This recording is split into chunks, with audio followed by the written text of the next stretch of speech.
She told us everything. Don't worry, I kept my word. She didn't suffer long.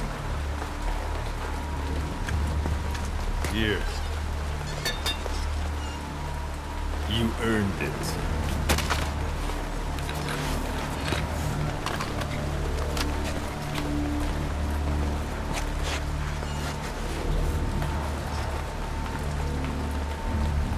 How's it feel to play the traitor? No more war games. You're a real man now, soldier.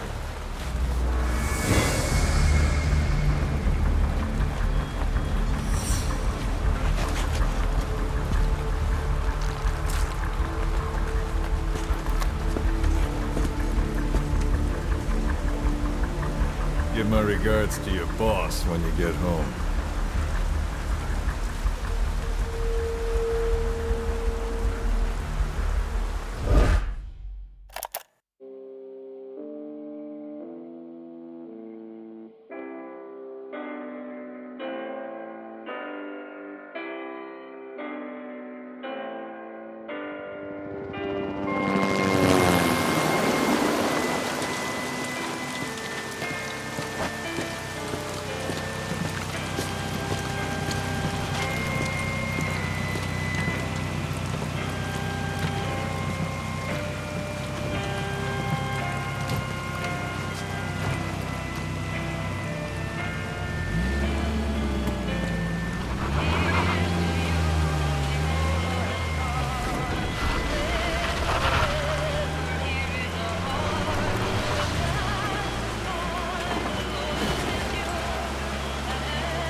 "10 days ago, we got reports that Paz was still alive. She survived. She was rescued by a Belizean fisherman who found her drifting in the Caribbean. So what's the plan? Silence her before we're compromised? No. I've got something else in mind. Our friends at Cypher suspect Paz could be a double agent. She's being held for interrogation at a camp on the southern tip of Cuba. Black site. Nice. A slice of American pie on communist soil, and out of U.S. legal jurisdiction. The upcoming inspection of Mother Base has to be connected somehow. The timing's too perfect. The UN's nuclear inspection. My guess is they're trying to corroborate Paz's leak. We're an army without a nation. Word of our capabilities gets out, and we'll have the whole world out to shut us down.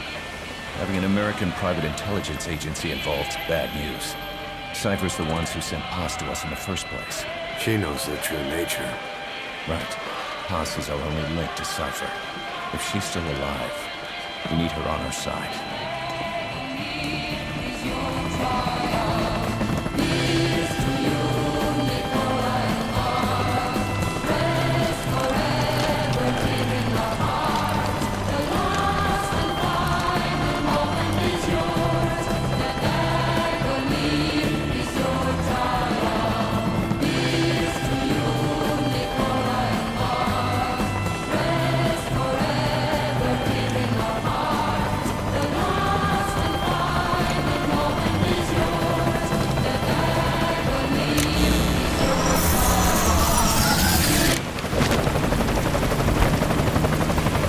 Horses in!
who's the other target?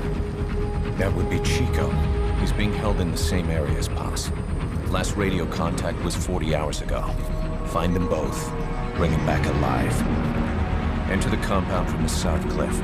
Secure Chico and Paz, then report back from the rendezvous point.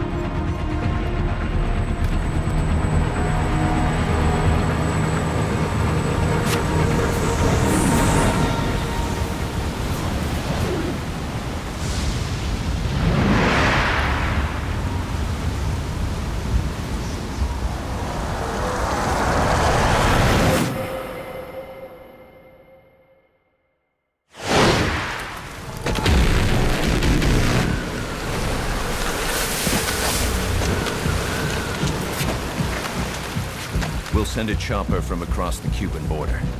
You should be back at Mother Base in time for lunch. You'll probably just miss our guests.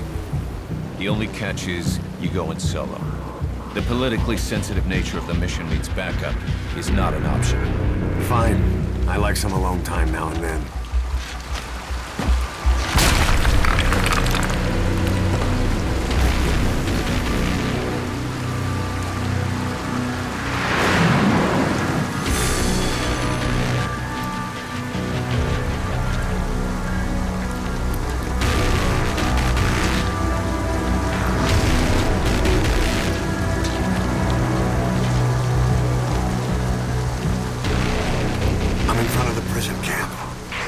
Excellent, Snake. Age hasn't slowed you down one bit.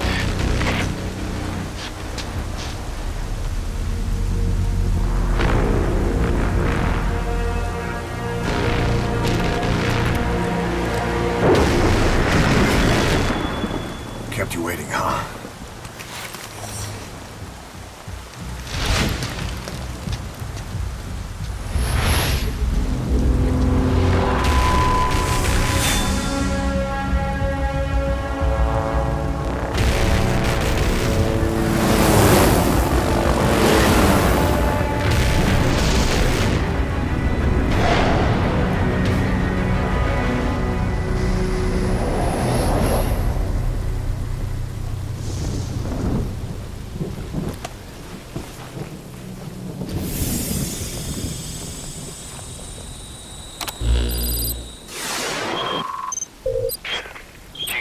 Are being held in an old, unused part of the compound.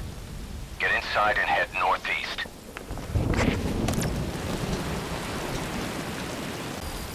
Mission info has been updated. This is an infiltration mission. You've got to stay out of sight. Before you go any further, use your binoculars to recon the area. What do you see? Press the call button to get more intel.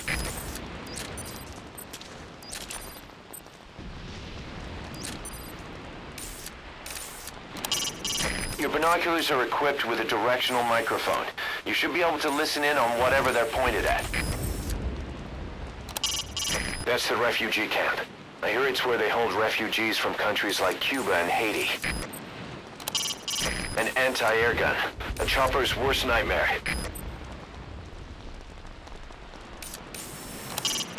You should try listening in on those soldiers. Even casual chatter could reveal something in a place like this.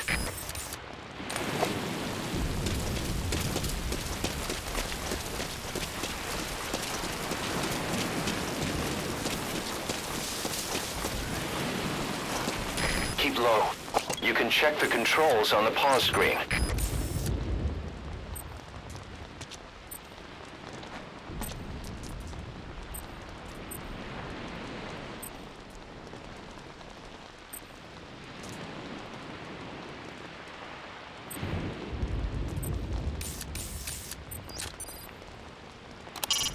It's a guard. Don't let him see you. Avoid combat whenever possible.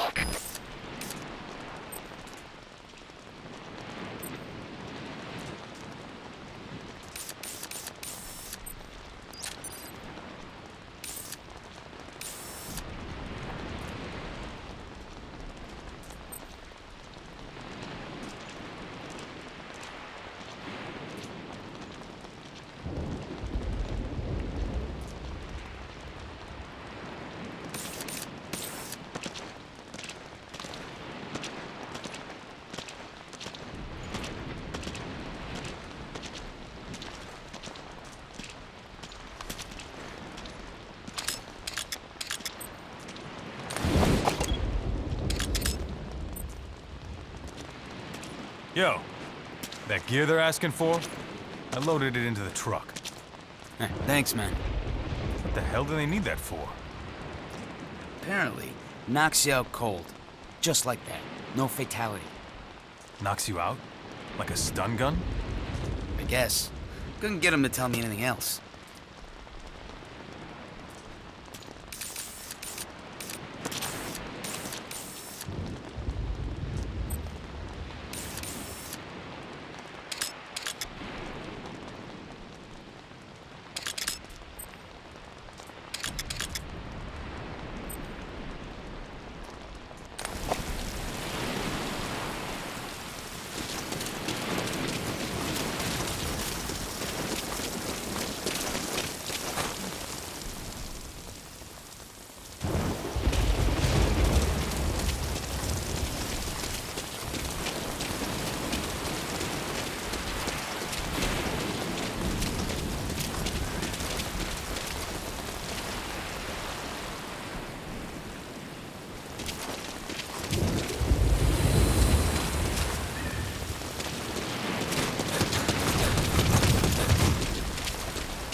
To climb an obstacle, press the action button.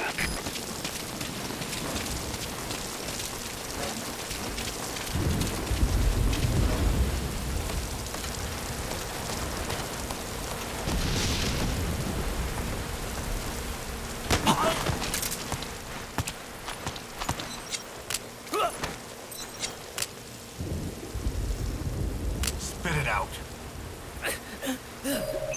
The map has been updated. Spit it out.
Head for the old prison.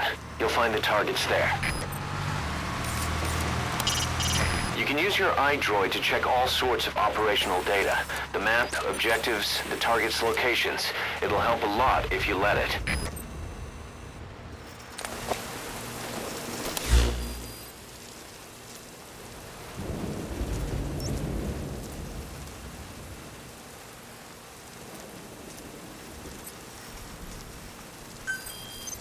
This is the transmission we intercepted.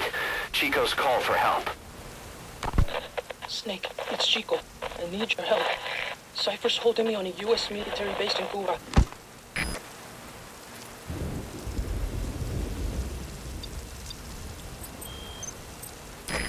Classic Tier 2. We're at the precinct area on the coast. There's some cages to the east of a big building. East an old grassy facility. That's where we are.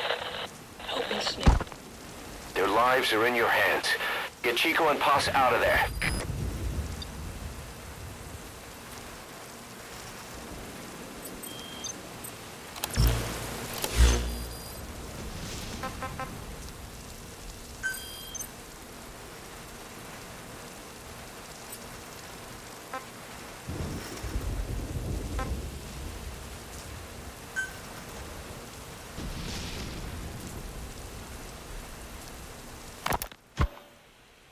This is a one-man infiltration mission, boss. Equipment is the bare essentials. Anything else will be OSP. The target location is a prison camp on a U.S. military base. Those Marines have the place locked down tight. Your only backup will be one extraction chopper. We can't send anything else. You won't need to. Again, this is infiltration, a sneaking mission. Your number one priority is remaining undetected. Use discretion before engaging any guards you encounter.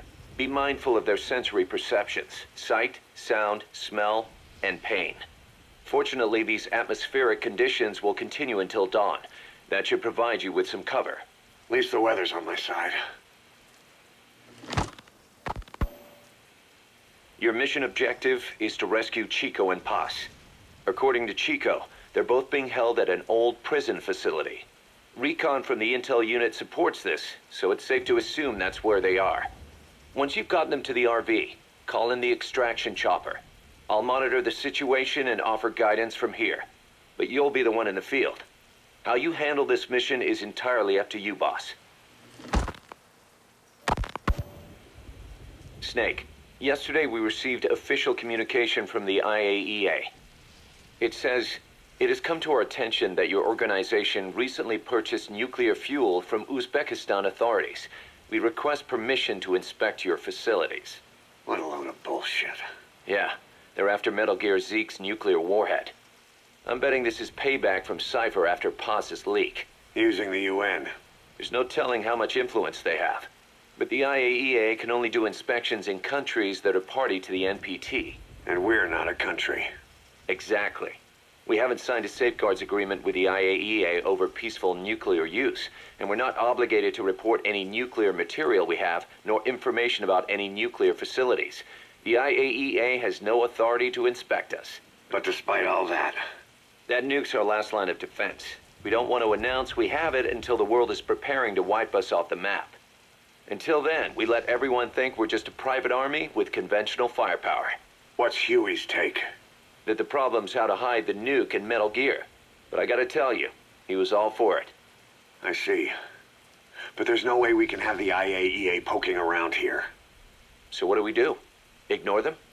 Send them an official letter of refusal. Say that we're a private organization and we've done nothing to attract this suspicion. You got it. We finished Zeke's waterproofing reinforcement yesterday. The day after tomorrow, we'll be done installing the main depth control tank, the compressed air tank, and the attitude control propeller pod. Huey, If the underwater test goes well, next week we'll try the 300-foot seabed depth. drop the act, Huey. How did we end up agreeing to the nuclear inspection? Because after you sent that letter, I told them. After careful reconsideration, we agree to your request. And frankly, we should be inspected. This is our chance. If they come and go without discovering the nuke, we can tell the world we're clean. Of course, it's risky, and we'll have to make sure everything's perfect, but it'll be worth it. Huey, can they do an inspection without going through the Board of Governors? We contacted the IAEA's admin branch, and they said there's no record of us being brought up at any of the board's meetings. I'd say probably a preliminary inspection to determine whether we should be referred to the board. So it's bound to be a small inspection team, and they won't be here that long. Don't worry, leave everything to me. Has the media gotten wind of this? Yeah, 2 major Western networks want to do stories on us. I planned on saying yes. What? You want to broadcast this place to the world? That's why I agreed to the inspection. This is a golden opportunity. We can use the media to prove to the world we don't have a nuke. Besides, even if we said no, it would just be delaying the inevitable. Kaz, our hands are tied now. Start getting the place ready. Thanks, boss. Don't get the wrong idea. You set it up so that any more changes of heart will arouse suspicion, that's all. Zeke stays, but we'll have to move all other AFVs to shore. Any potential troublemakers can go with them for some mandatory R&R. Sound good, boss? Just do it.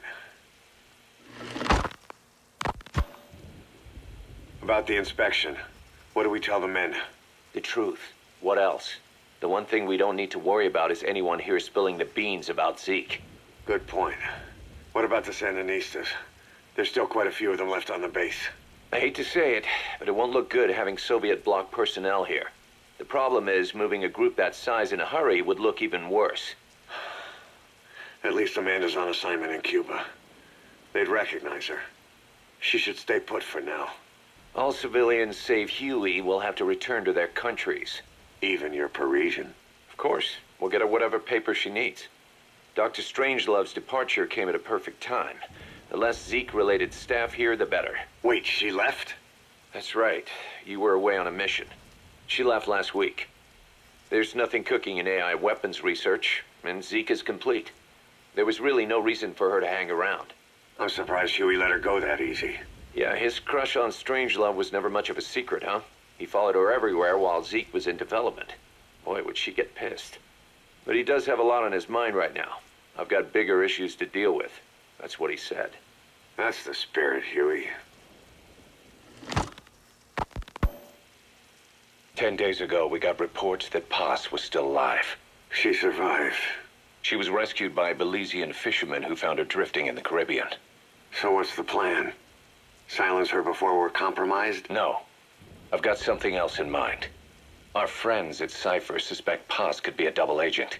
She's being held for interrogation at a camp on the southern tip of Cuba. Black site.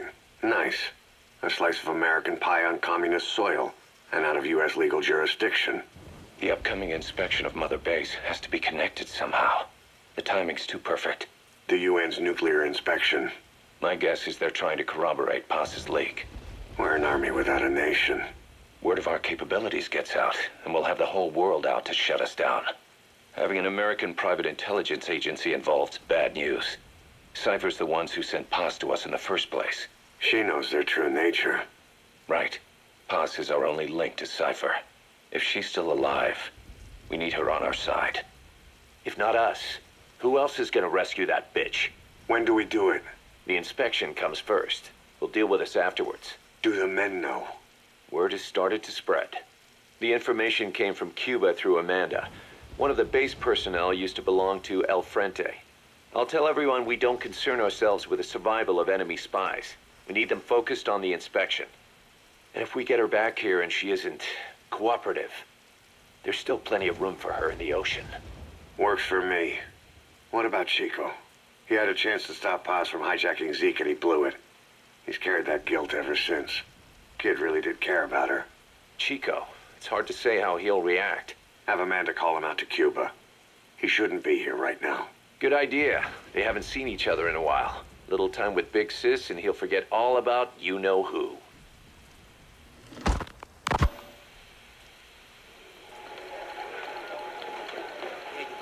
What? Still no sign of Chico? What's going on? It's Amanda in Cuba.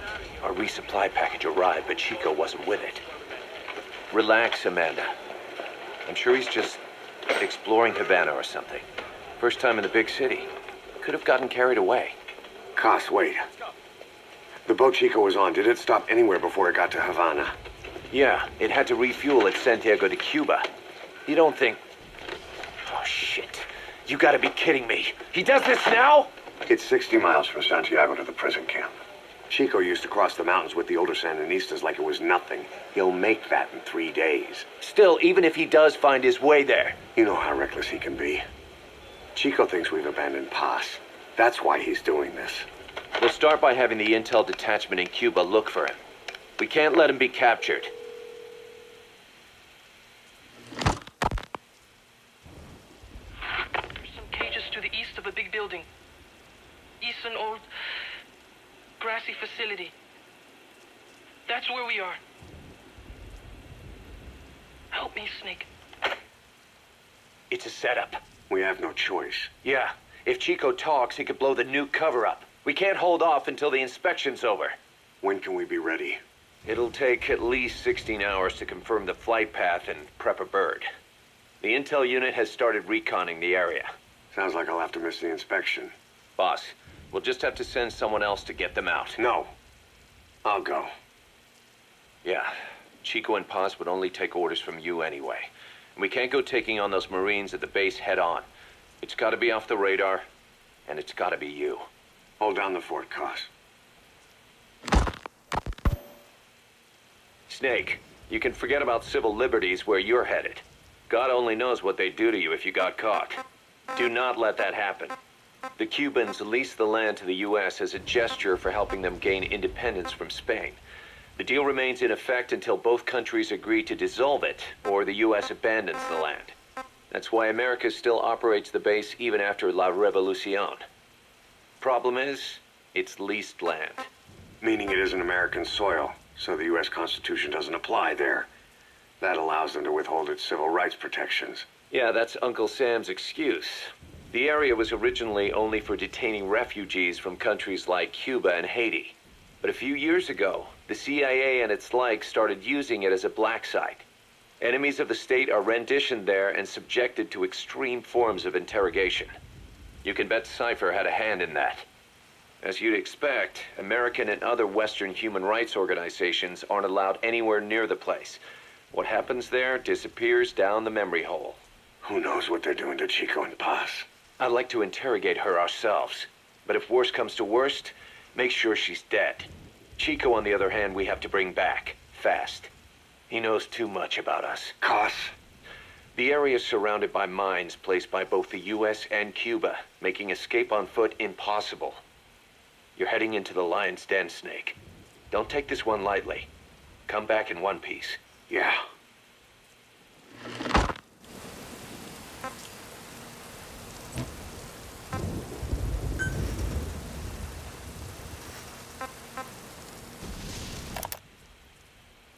I heard about Paz's tapes. Yeah. Why do you think she'd leave him behind? And that diary?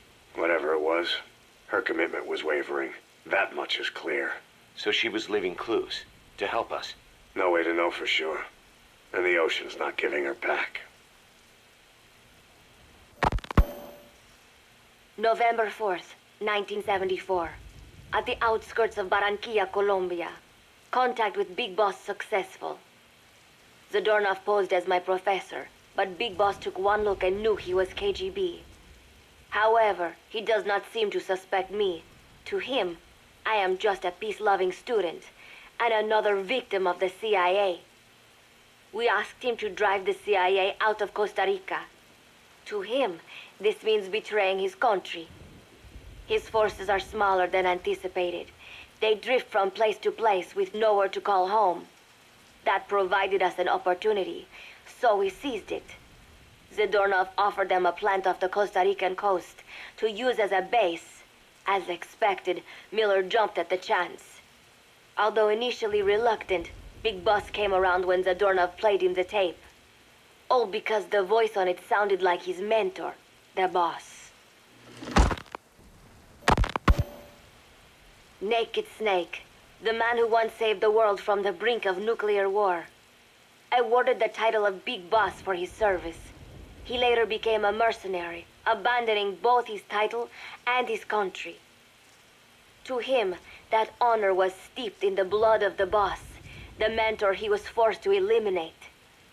Exceptionally charismatic, he possesses unparalleled combat and intelligence-gathering abilities. His only discernible weakness is her. This operation hinges on how effectively we can exploit that. Kazuhira Miller is Big Boss's lieutenant.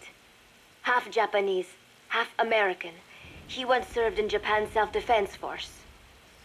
Though he and Snake first met as enemies, they discovered a common bond and together built their private army, with Miller directing business and administrative affairs. He comes off as shallow, but his true intent is hard to read. I must be careful. All that is clear is his infatuation with Big Boss.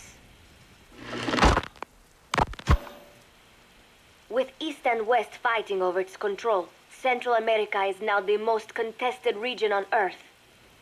CIA Central American Station Chief Coldman has developed Peace Walker, a fully AI-automated, fail-deadly nuclear launch system with which he aims to reignite the Cold War. Snake's new objective in Costa Rica is to prevent that. Zadornov's, or should I say, the KGB's plan is to play the two sides against each other, turning the entire region red. Not one of the three parties realize they're all just pawns in Cypher's hands. Cypher watches all. Mother Base has developed rapidly since being established in the Caribbean Sea. They recruit more personnel daily, and already their mercenary services are turning a profit. Big Boss's leadership and charisma, and Miller's business acumen drive this impressive growth. Furthermore, joining forces with a faction of the FSLN has expanded their power even more. They have even commenced their own weapons development program. All is proceeding according to Cypher's will. I could not be more pleased. Snake's pursuit of Peace Walker led him to an AI modeled after the boss's thought patterns. It was incomplete, but, somewhat ironically, making contact with Snake was the necessary finishing touch. Meanwhile, the scientist behind Peace Walker's locomotive control, Huey, defected to Snake's army. His presence has greatly accelerated weapons development at Mother Base. I failed to anticipate Coldman's madness, but nuclear war was averted. However, this was only after the boss AI on board Peace Walker sank itself to the bottom of the lake in what could be likened to suicide. The boss laid down her gun, choosing to sing for peace instead, and Snake, himself a gun, parted ways with her. In doing so, he reclaimed the title he once abandoned. He is Big Boss. Zadornov has been detained. Since this leaves my cover identity without a guardian, the Mother Base staff has taken me in. I am now better placed than ever to monitor their internal affairs. Everything continues to unfold according to plan. The developer of the boss AI, Dr. Strangelove, has also come to Mother Base. With her and Huey's expertise, they can now develop a weapon capable of matching Peace Walker. Development on the bipedal weapon is now complete. They call it Metal Gear Zeke. It stands there like some sort of mystical guardian. The soldiers gaze on it with pride and reverence. Big Boss has elected to arm it with a nuclear weapon. As an army without a nation, they seem to feel the need for a deterrent against whatever the world might pit against them. It is a dangerous gambit. Why do such a thing? Their nuclear strategy differs from the Americans and the Soviet Union. The superpowers deter attack by revealing their nuclear arsenals to one another. Snake and his men know that if they were to go public with this, the whole world would unite against them. Business would dry up overnight. So they do not plan on revealing the nuke until necessary. This ace-in-the-hole approach is their idea of a nuclear strategy. Wielding a deterrent, all the while unable to reveal its existence. I wonder if Snake sees how vulnerable this makes them. Yes. Hijack Zeke? Yes, I did indicate that to be our leverage. But I cannot imagine his agreeing to that now. But did you not raise them to safeguard your governance without borders? No. I have not forgotten. Cypher watches all. Yes, things are proceeding, but modifying Zeke has not proven easy. I am using Zadornov to buy some time. No, I have not forgotten what you said. However, well, forgive me for asking, but this is you I am speaking to, isn't it, Cypher?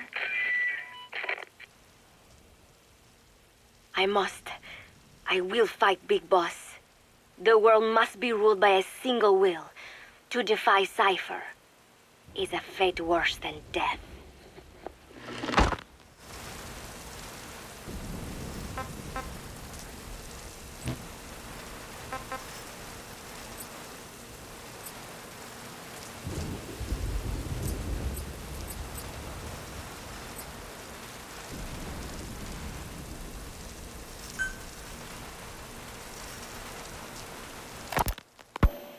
As of today, I will be living here at Mother Base. Now my real trial begins. Zadornov was paying my room, board, and tuition, but he has since been captured. I told the man that with no more money from the KGB, I could no longer afford school. He bought my story, and when I said I would be willing to work, he took pity on me and let me stay. For some reason, Miller really pled my case. That was helpful, but the man is still a fool. His men are no better. They think their training makes them strong. But that kind of strength is nothing in the face of true power. And better yet, they wait on me hand and foot, believing I am just a schoolgirl. Looks like I won't be working too hard after all. Just today, while scouting out the living quarters, I saw a group of them in the corner of the deck making a fuss. Going over for a look, I saw they were feeding a kitten. A bunch of grown hard men, and they're the ones acting like schoolgirls. Look, isn't he cute? What is wrong with them?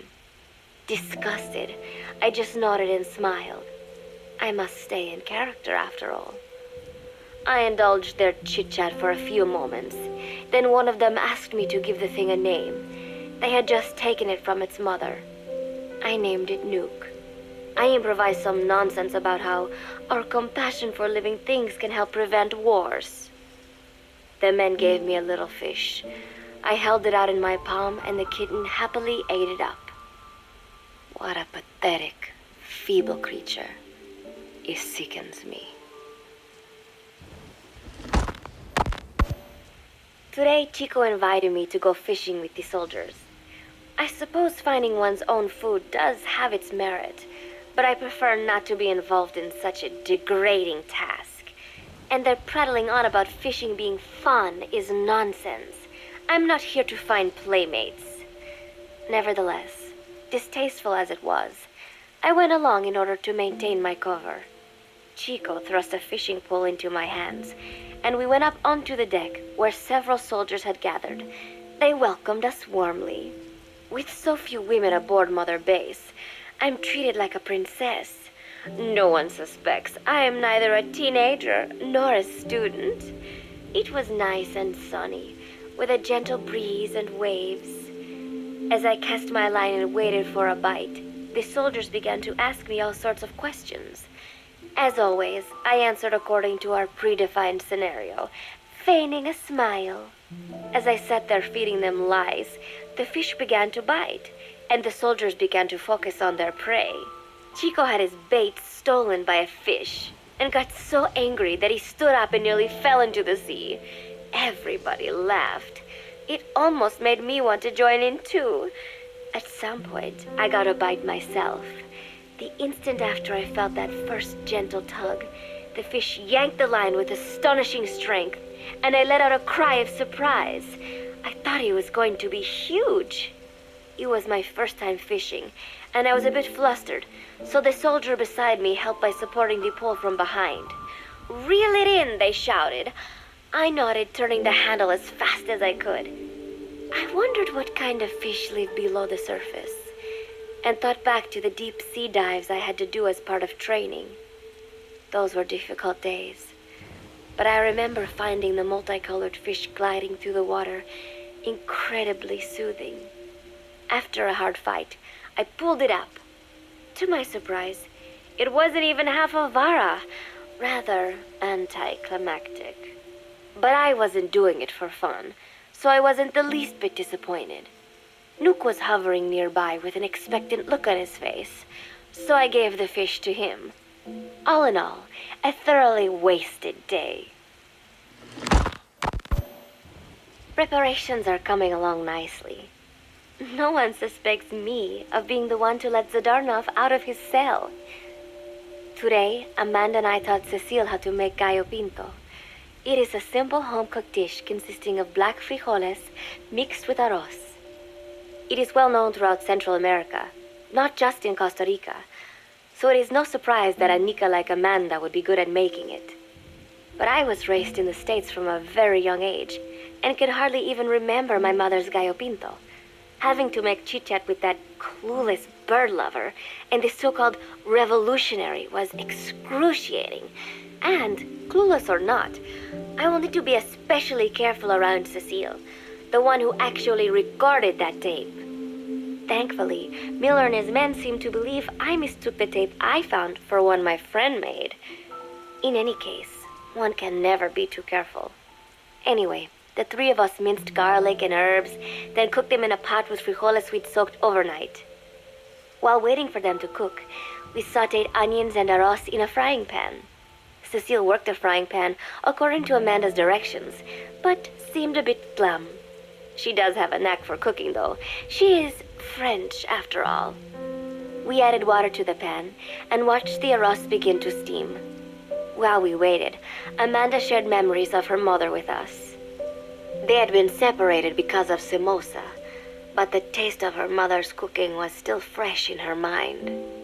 When the frijoles were ready, we drained the water, stir-frying them with the rest of the vegetables. Quite a complicated process for home cooking. Nonetheless, it kept them occupied. The longer we sat and talked, the greater the chance of my arousing their suspicions. With women, it is not enough to just bat your eyelashes and giggle. It takes a lot of effort to divert attention. When the arroz was done cooking, we folded it into the frijoles and added salsa, stirring the mixture as it simmered. At this point, for some reason, the conversation turned to romance. Why does it have to be that way whenever women get together and chat? Cecile fancies herself to be well versed in such matters, and gave Amanda all sorts of advice. It was harmless enough, until, to my irritation, she began pestering me whether there was anybody I liked. Not right now, I said, trying to dodge the question. But she pressed on. It's Snake, isn't it? I gritted my teeth and played it coy. Maybe. Cecile nodded and giggled. He is pretty sexy, isn't he? What a ditz. It's all I can manage to just survive. The thought of romance has never once crossed my mind. I have no interest in that kind of man. Soon enough, a rich aroma began to fill the room. The gallo pinto was ready. New came over and rubbed up against our legs, looking for a handout. Unfortunately, it was not the kind of food a cat would like. We let a few of the soldiers have a bite, and then headed off to the mess hall. The home-cooked flavor we'd achieved was a big hit with the men of MSF. Not that we are trying to impress them or anything. Even I could manage a dish like that. Snake enjoyed it too. Let me make this absolutely clear. I have no interest in that man. Football, or soccer as it is known in the States, is extremely popular here. It has not caught on yet in the US, but it has legions of rabid fans all across Latin America. These fans can get so rowdy that it is commonly believed El Salvador and Honduras went to war in 1969 over scuffles in a soccer match. In reality, tensions between the two countries were already high. The match was merely one of the sparks that set them off. But these people are so passionate about this sport that the story seems plausible.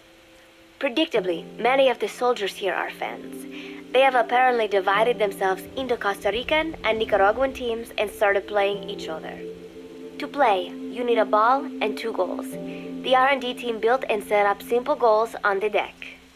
I had absolutely no interest, but Chico insisted that I come and watch. It was not a proper match by any means. The pitch was not even regulation size.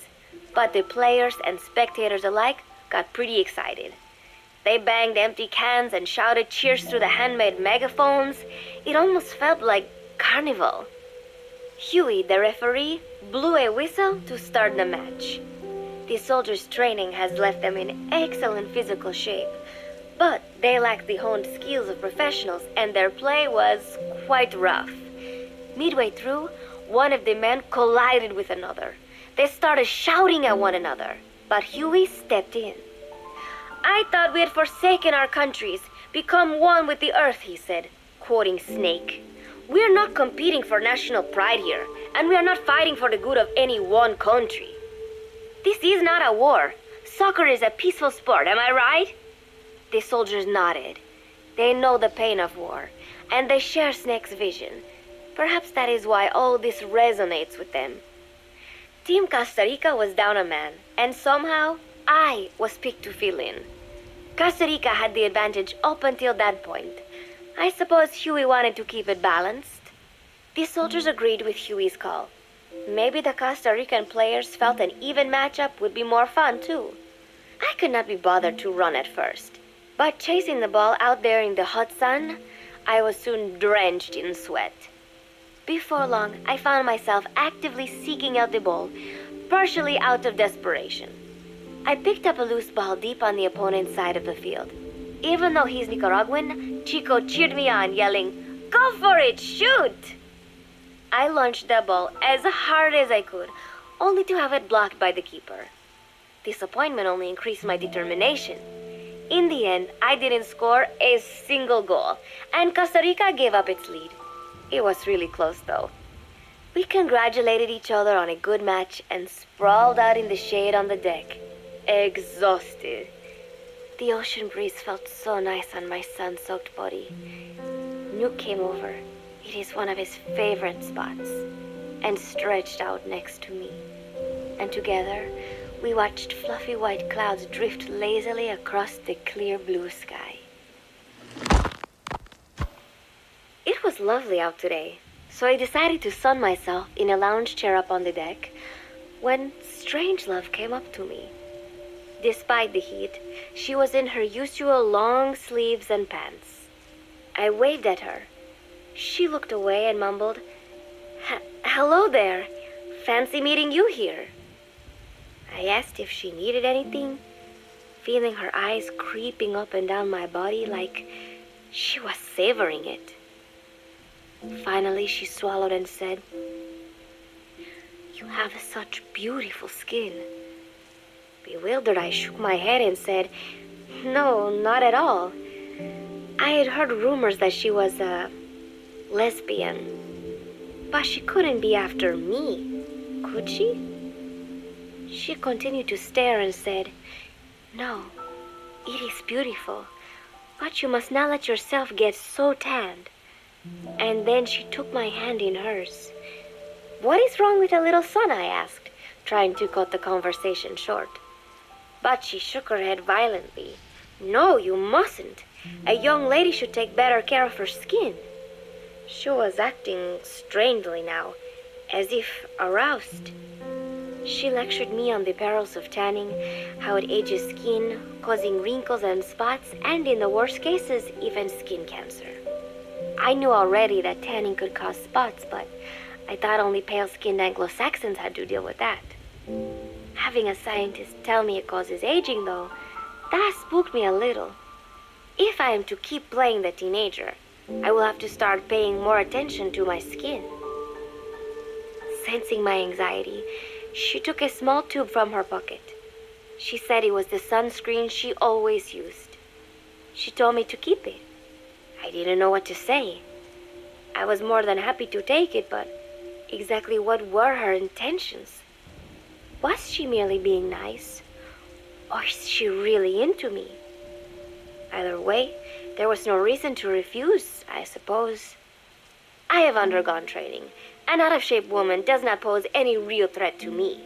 Having power means not being afraid. It is the same on a global scale.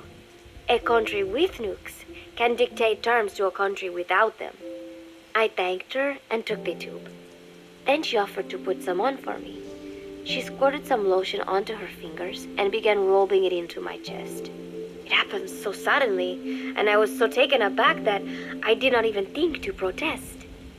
She caressed my stomach with her long white fingers, then slid them upwards between my bikini-clad breasts. "What? Wait," I sputtered as her moist eyes met mine. She was beautiful. Somehow, I found myself captivated by this woman more than 10 years my elder. "Hold still," she whispered in my ear. I nodded silently, unable to refuse. My body went limp, motionless, as if in a trance. Gently, carefully, she rubbed the lotion all over my entire body. I shouldn't have enjoyed it, and yet I could not help myself. For a moment, I was spellbound. That woman is dangerous. I had better watch myself. Protecting one's health is an important part of any agent's job. But despite my best efforts, I have caught a cold. Now that I think about it, Mother Base's numbers are on the rise, with soldiers coming from all different places and backgrounds. It is no wonder, then, that sooner or later someone would bring in a virus. That said, what I have got is just a common cold. The medical team said I'd need a few days rest, so I've been restricted to my room and put on bed rest. I thought I'd gotten used to not having anyone around to relate to, but at times like these, being alone is just miserable. All I could do is lay there and stroke Nuke's back, trying to take my mind off how bad I felt. Nuke just sat there, not making a sound. But I did have visitors. Amanda and Chico, Huey, Cecile, Miller, and a few of the soldiers I've become relatively close to.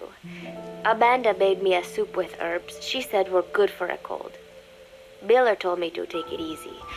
I will sing you a lullaby, he said, then broke out a guitar and sang some incomprehensible song in Japanese. I did not need to understand the lyrics to know he is an awful singer. Then he said, "You know what is good for a cold? Suppositories. Here, I'll show you." He began to take off his pants, so I threw my tissue box at him to make him go away. Then Strangelove showed up, saying she had some miracle Indian cure. "It has got eucalyptus extract," she said. "It works best if you rub it into your chest." And then she tried to take off my nightshirt. I whacked her with my pillow, and I got rid of her. Chico brought me a little flower in a cup. It had been growing in a little bit of earth that probably found its way on board, stuck to something else. "I found this on the deck. Here, you can have it." He tried to act nonchalant, but I am pretty sure he's got a crush on me. None of them understand. If they thought these little visits would cheer me up, they were wrong. Tonight, Snake himself came to my room. Like the rest, he believes I am just a schoolgirl and treats me as such. "Why did you abandon your country?" I asked him. "Why create the MSF?" Of course, I knew the answers already, but I wanted to hear it from him.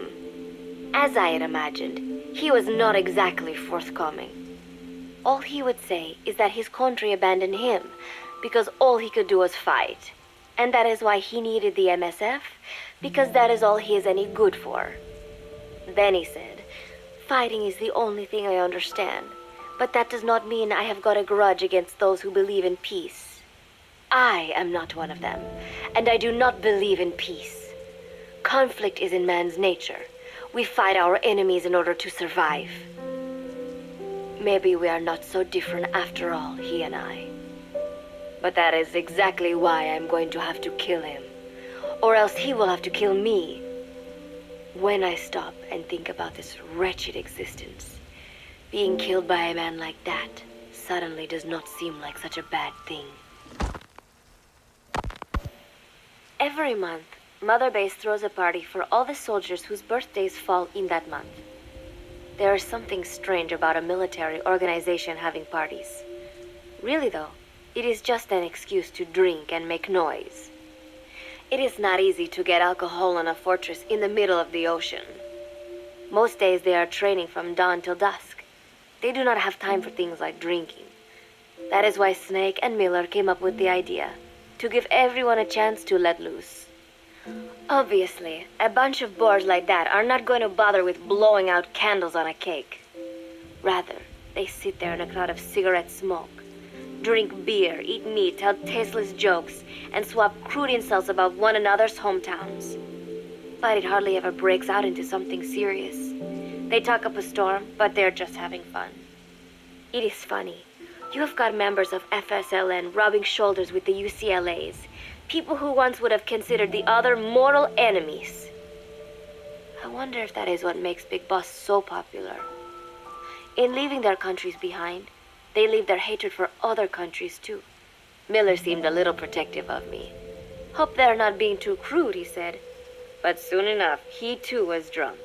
He yelled, "Come here and take a look at the real Kazuhira Miller," then dropped his pants and mooned everybody. The other soldiers burst out laughing. I have have never seen such a crude, ridiculous party before. And yet, all these people, laughing and acting the fool. Is this what they call peace? For some reason, I began to think about all that has happened since I came here. Fishing with Chico, cooking with Amanda and Cecile, playing soccer, having visitors when I caught a cold. When I stop and think about it, my time here has been the most peaceful of my life. But that is about to end. I cannot imagine he will be willing to negotiate. It seems I am to fight the legendary Big Boss. I do not know if I'll be able to beat him. But if I have to choose between death and defying Cypher, I will gladly choose death. The thought of dying does not scare me. But if I disobey my orders, the fear and despair awaiting me will be far worse than anything I can imagine. It was Cypher who took me in as an orphan, gave me food and a place to live. His orders may have been unreasonable, but I will never repay my debt entirely. It seems I have no choice. I must fight this man. I must fight Snake. Do you know Miller, Snake's right-hand man? Apparently has got at least one serious weakness. He is an insatiable womanizer. He does not bother me, most likely because he considers teenagers off limits. But he has hit on every single one of the few female soldiers here at Mother Base. They ought to be telling him where to stick it, but end up falling for it so easily. I think some of it stems from the fact that he is actually not that bad looking. Anyway, today, that nasty habit got him in trouble. He and Snake got into one of their rare fights, and I was there to see it. They burst out of the showers, completely naked, trading punches. I am no child. The sight of a naked man does not make me blush, but this was something else. Maybe this'll teach you, Snake yelled as he slammed his fists into Miller's chest. I heard later that apparently he'd been two-timing someone, and that same someone had gone to Snake with her troubles. As I see it, it is her own fault for letting herself be deceived like that. If she is too dumb to see through Miller's lies, then she got what she deserved. But this was not the first time it had happened, or the second, and Snake read Miller the riot act. Miller argued back, and what began as a shouting match turned into a fist fight. "You son of a bitch," Miller yelled as he swung. "Not bad," said Snake, smiling, "but not good enough." And then he was back on the offensive. They had already been at it pretty hard in the showers, and their bodies were covered with bruises. Both of these men had been trained for war, their bodies deadly weapons. They were each bleeding from a dozen places. All this from a fist fight. Even so, it was far less gruesome than if they had given it their all. It was obvious that one of them would be dead were they fighting for real. Miller took another swing, yelling, "Try this then!" Snake parried, then responded in kind, but I could tell he was not aiming for anything vital. "You are one tough bastard, boss," Miller muttered. A smile crept across his face as he caught his breath. And then they went right on fighting. Blood and sweat flew off their glistening bodies. It was combat without hatred or hostile intent. I had never seen violence like this before. And yet, it was more than just a friendly tussle. They were utilizing every technique they knew.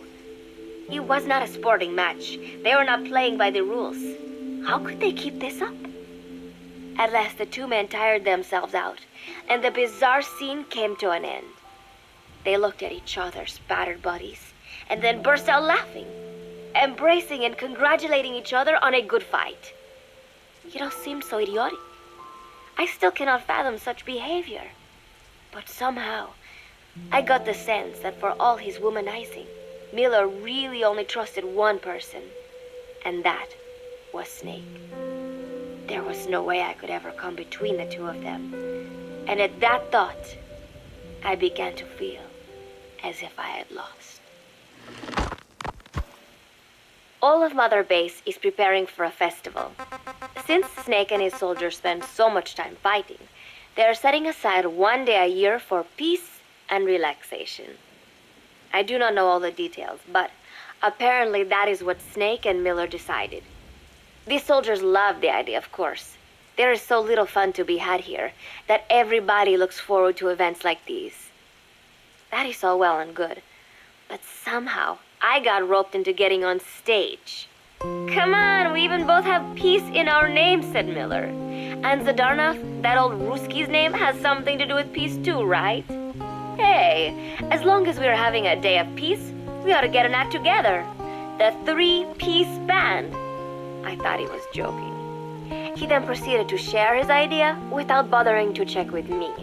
And now, I am slated to sing. Apparently, he had heard me on the deck one day, and since then he's wanted to form a band. Everybody's looking forward to it, so there is no way for me to back out now. I have never done anything like this, but it does feel kind of nice to know that people are looking forward to it. I mean, it cannot be any worse than Miller's singing, but modifications to Zeke are already finalized, and I must complete my mission. Betray Cypher now, and I will face a fate far worse than death. Still, there's no need to put things in motion just yet.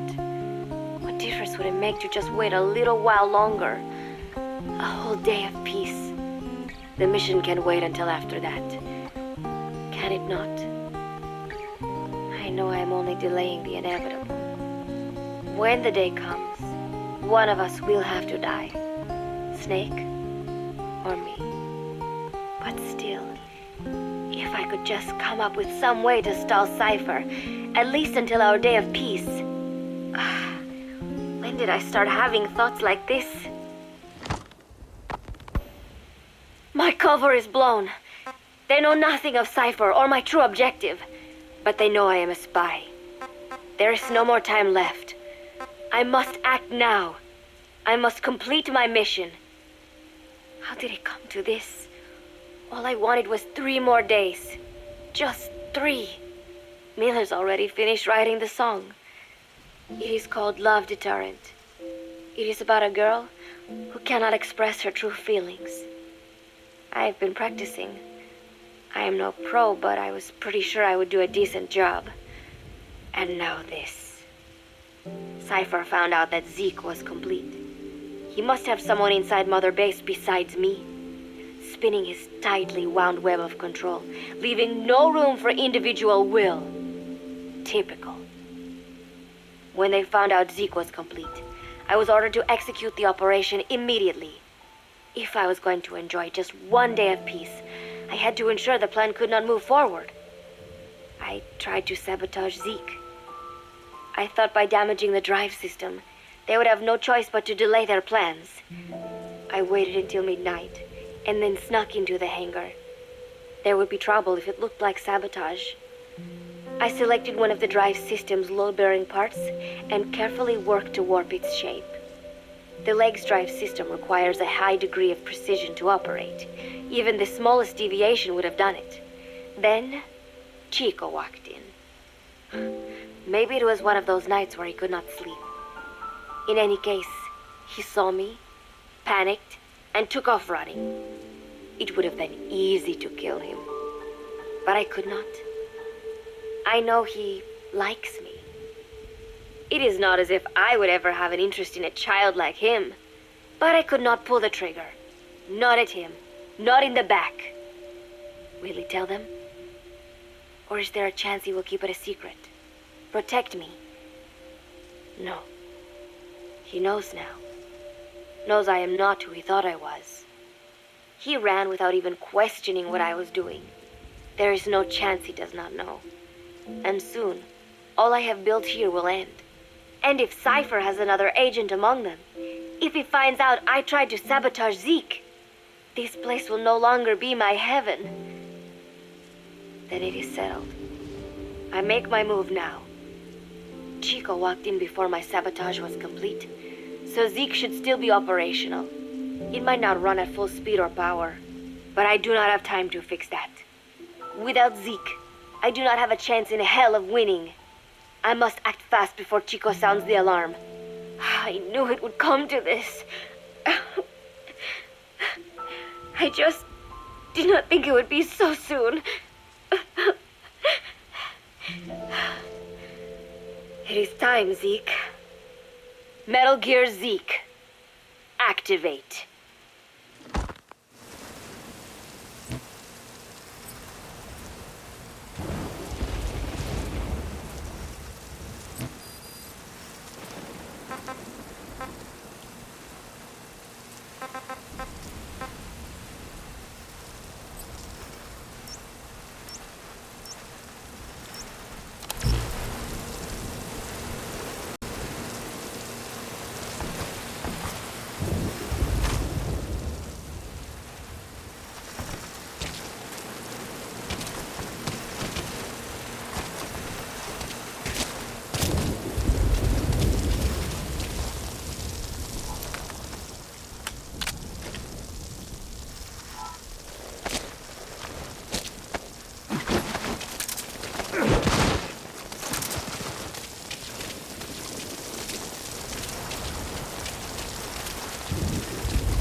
Now head east to the old prison area. You can bring up the target's location on your iDroid.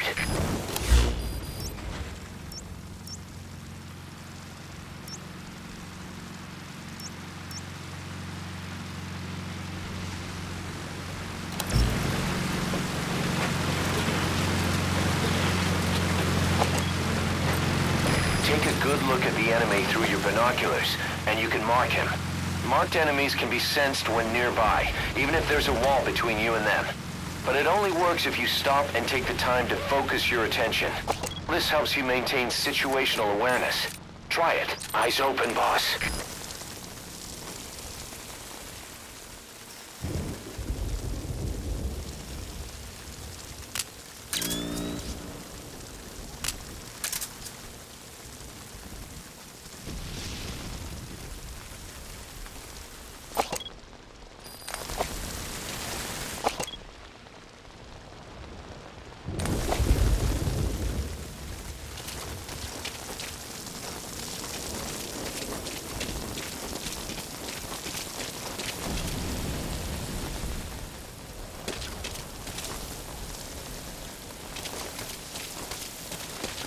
Contact me if you need advice.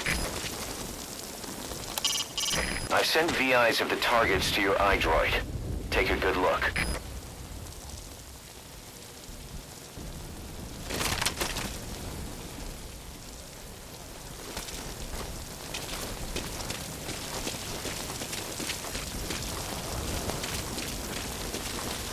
That rain just won't let up. It'll help you stay out of sight, but watch you don't get hypothermia.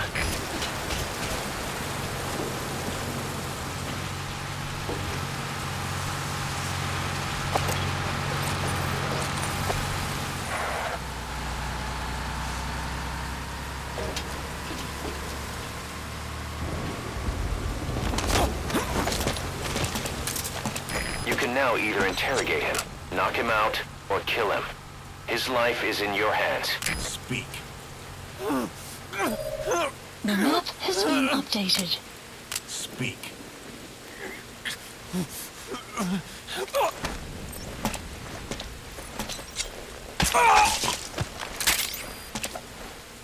You should move the bodies of enemies somewhere out of sight.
got explosives. They'll pack enough power to destroy their anti-air defenses or vehicles.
Marker placed.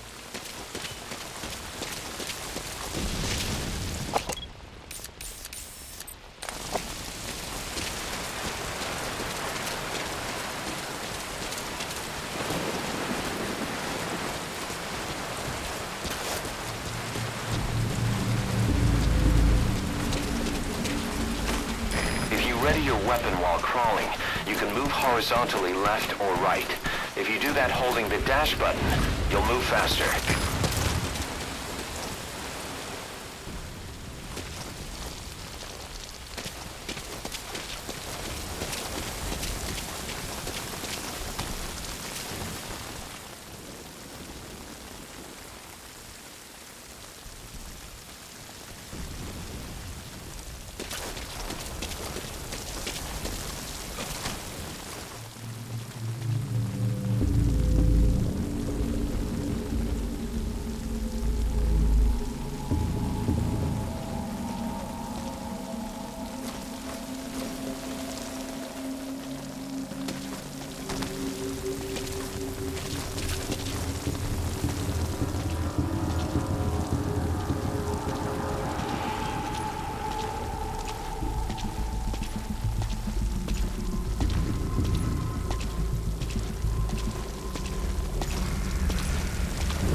about the special shifts guys have been pulling at the old prison area the past 2 weeks? Yeah, some high-value prisoners or something. You get that duty and kiss your break time goodbye, man. My buddy was crying on my shoulder about it. But that place has been dead for years. Now we got these, I don't know who's, bringing in enemy combatants from stateside. Right. And the CO is tearing his hair out. I feel like I'm living in a prison, man.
That guard's in the way. You'll either have to go around or deal with him.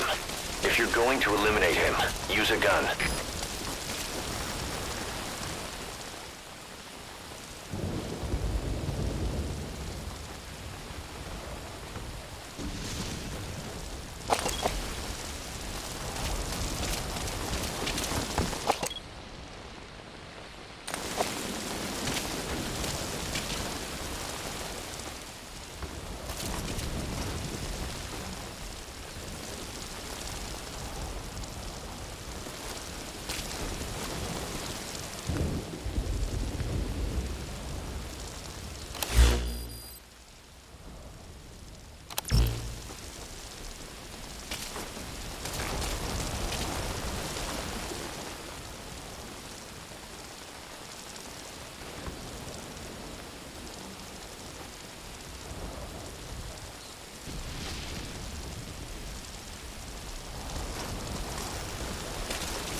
The map has been updated.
That's the old prison area. The targets are there.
We've been in touch with Amanda. We had her listen to Chico's call for help. She agrees with us. She said, I know my brother and I know when he's lying. She also had a message for you. I'm ready for the worst. Sounded a little too cheerful to me.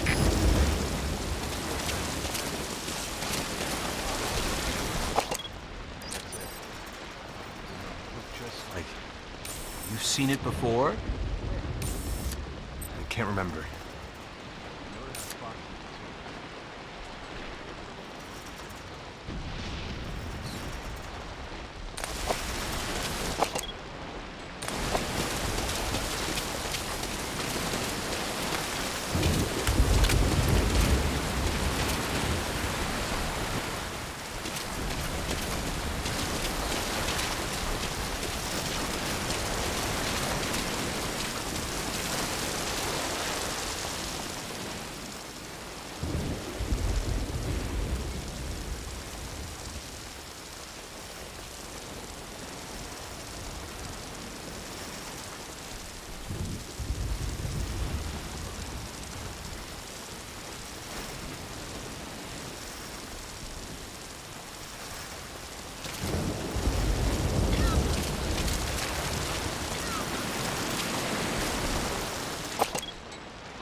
someone in there. What do you plan on doing?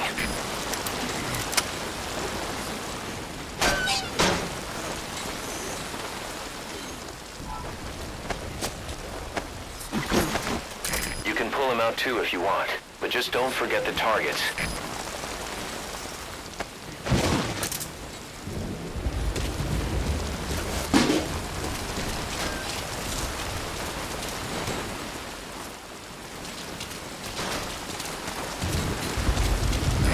POW. That's fine if he has some intel, I guess.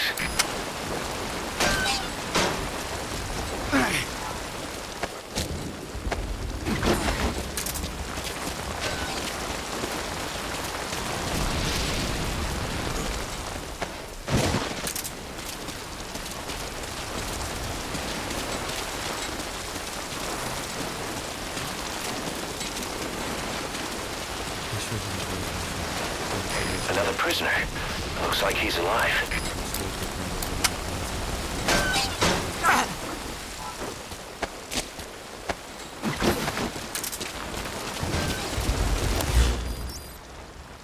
Marker placed.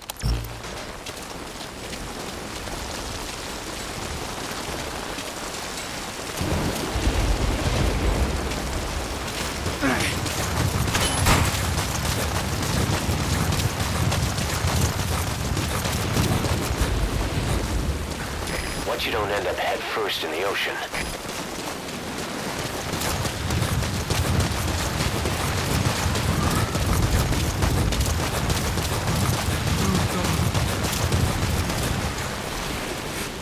You get me to a float.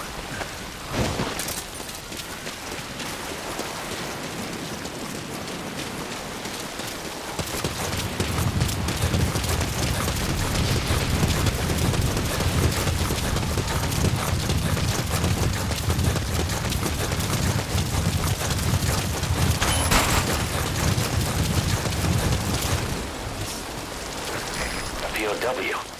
That's fine if he has some intel, I guess.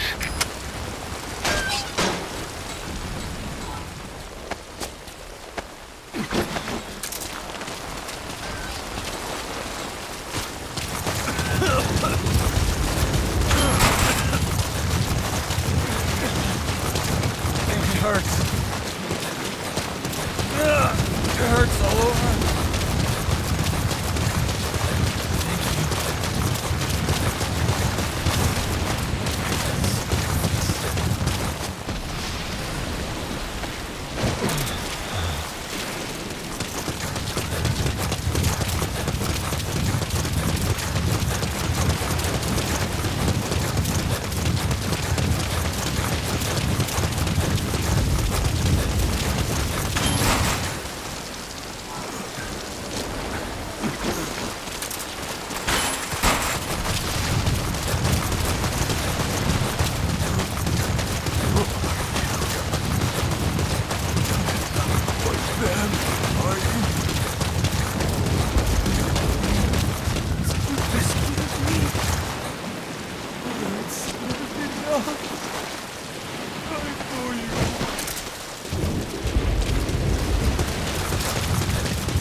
Chico.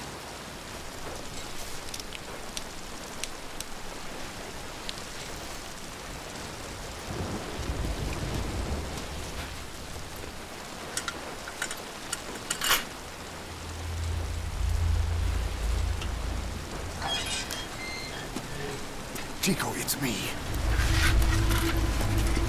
No! No! Go away! Go away! Get off me! Chico, Get off! keep it down. Go away!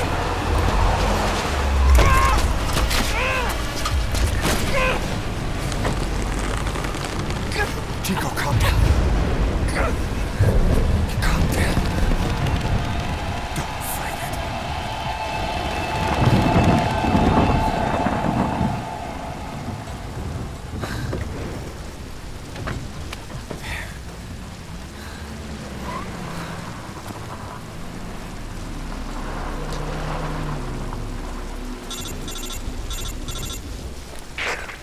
I got Chico.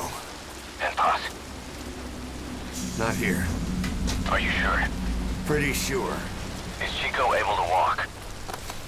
Hold on.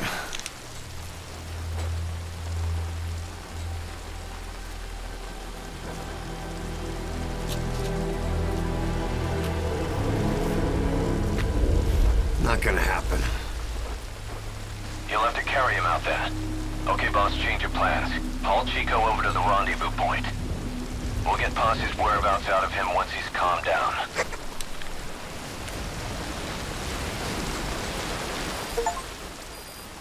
Mission info has I've been marked the updated. RV on your map. Okay, now carry Chico there. The map has been updated.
The RV's just a little further.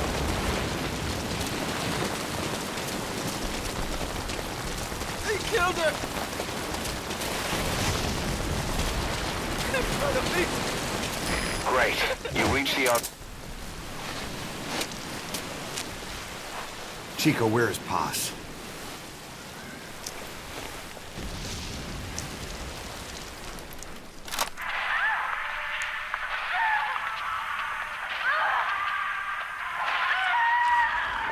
She's dead. When was this recorded? She's dead.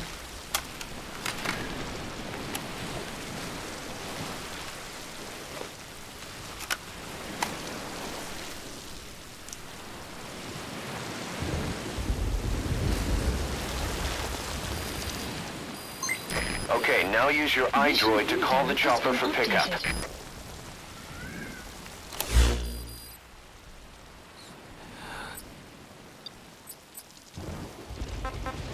Please select a landing zone confirmed.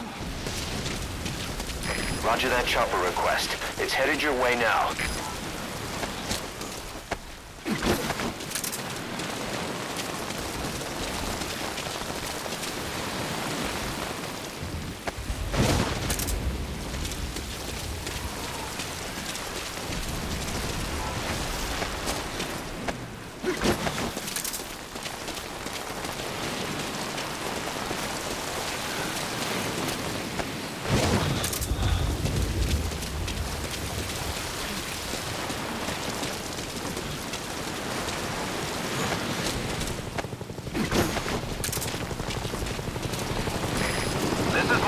Arriving shortly at LZ.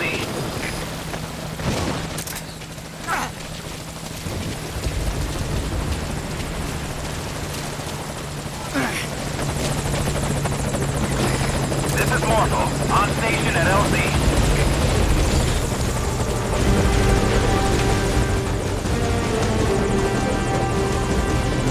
Put the target on the chopper.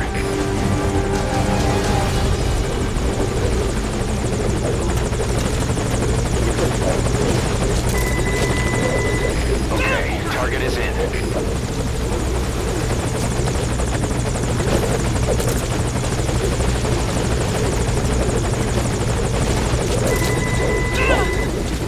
Target's inside. Is that it?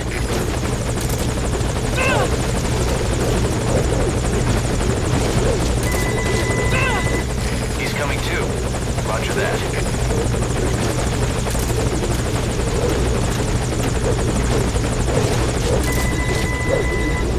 Okay, target is in.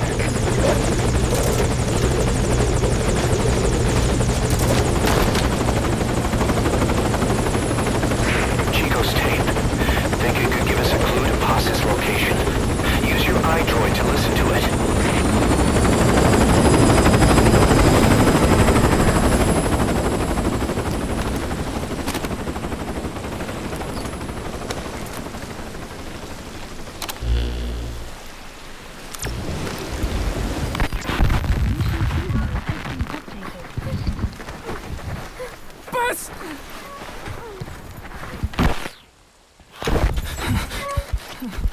On your feet. Okay. Chico was taken out of his cage. Did he leave the tape recording while he was being moved? Paz might be up ahead.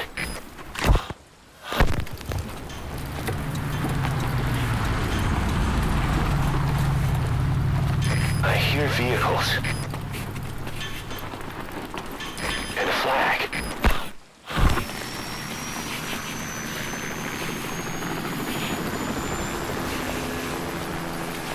Must be near the heliport.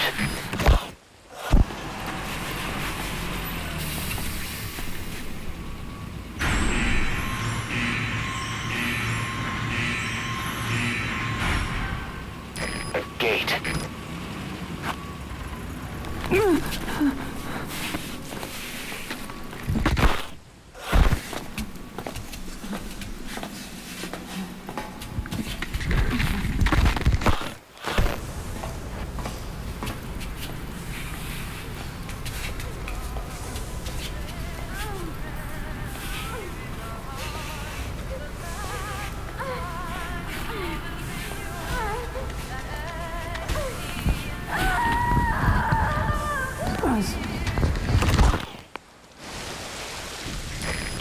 tape on record while he was being moved.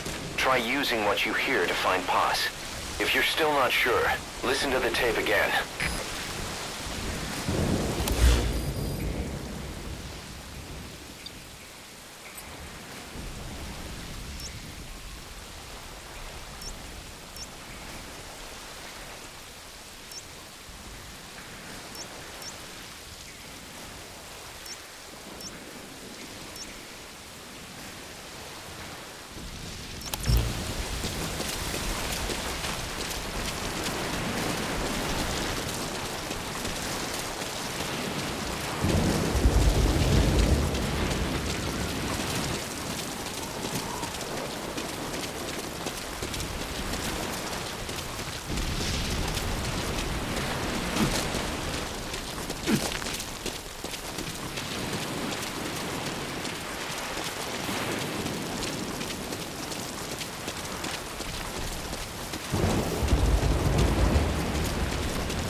Quiet? Seems they tracked down the prisoner that got out. Ah, that guy. Execution order's been given on the down low. They're about to do it now. Right. I'll go. Tell him from me, man. It's nothing personal. Yeah. That escaped prisoner might have intel about the base.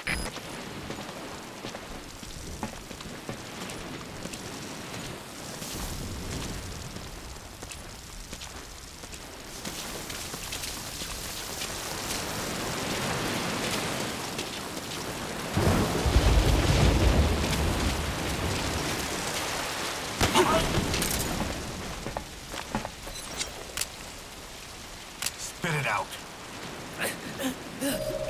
The map has been updated.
Sound. A flag fluttering.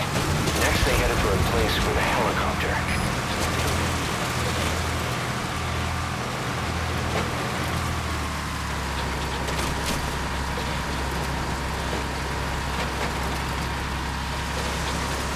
The helipad. That matches Chico's tape.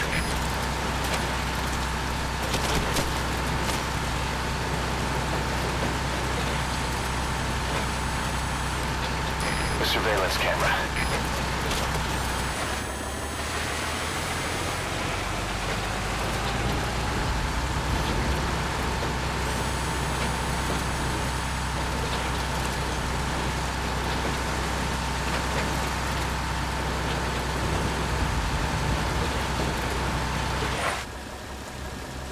Open the front gate. My delivery's on its way in. Opening front gate.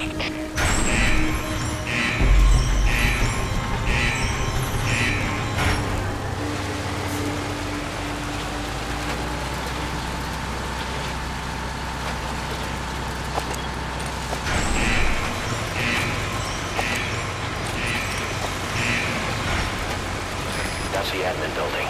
Watch your corners.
The map has been updated.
Huey's handling preparations for the inspection. Keep your mind on the mission.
The map has been updated.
Understood. All units on alert.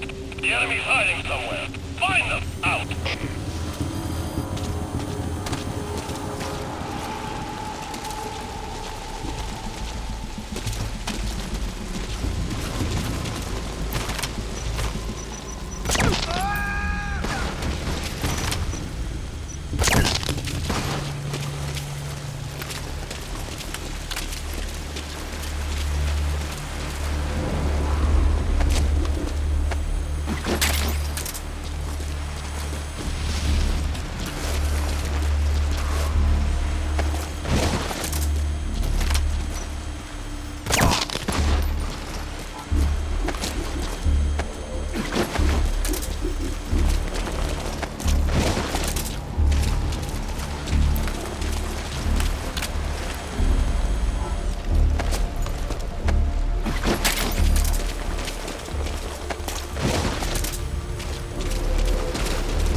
Garbage disposal yet? Yeah, they just took care of it. All right, heading back up top. Stay here and keep watch. You got it.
The map has been updated.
Mission Boss, info has get been Boss updated. onto the helicopter.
Jolly one.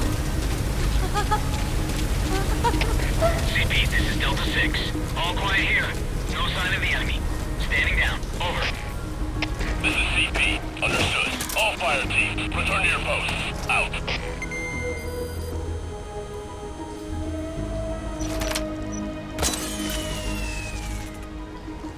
All fire teams, this is CP. We lost the security camp. There's no reason for it to be down. Whoever's closest, go check it out.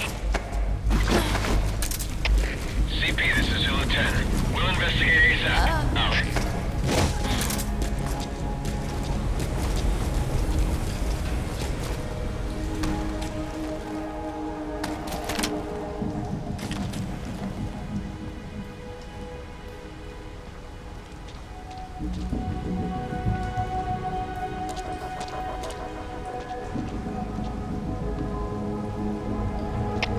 CP, this is Zulu 10. Arrived at scene. Beginning check. Over.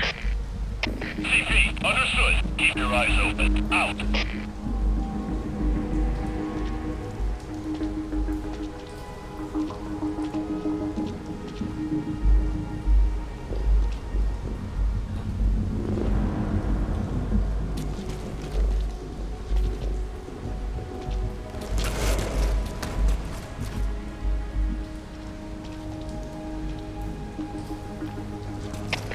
CP, this is Zulu 10.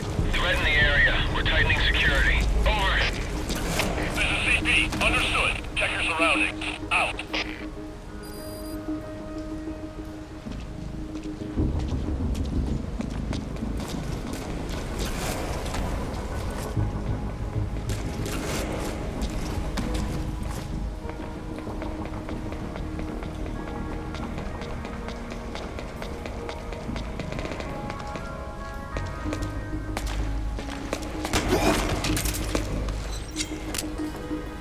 Spit it out.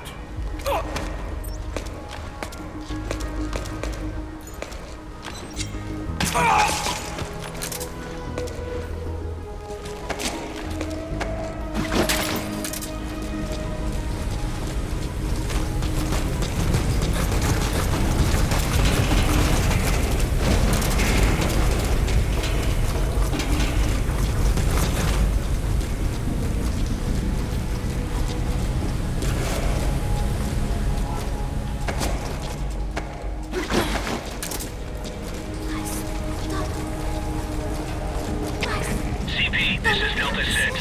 Still no hostiles around here. We're standing down. Over. This is CP. Understood. Stand down. Stand down. Return to your post. Out.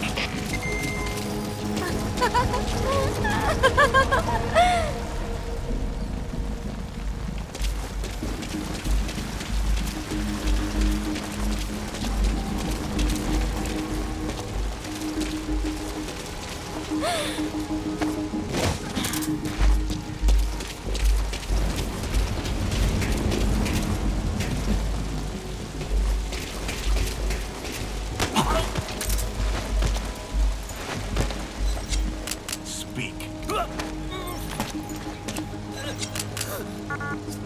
Spit it out. The map has been updated.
Go ahead and call the chopper. Keep an eye out for nearby enemies. They could try to shoot down the chopper. Stay away.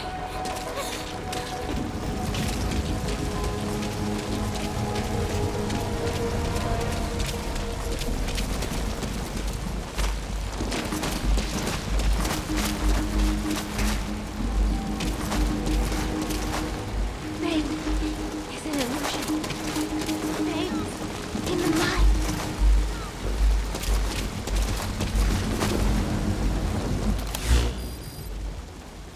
Kill me.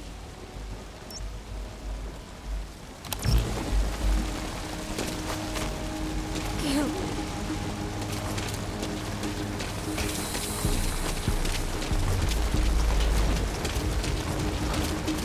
Stop it.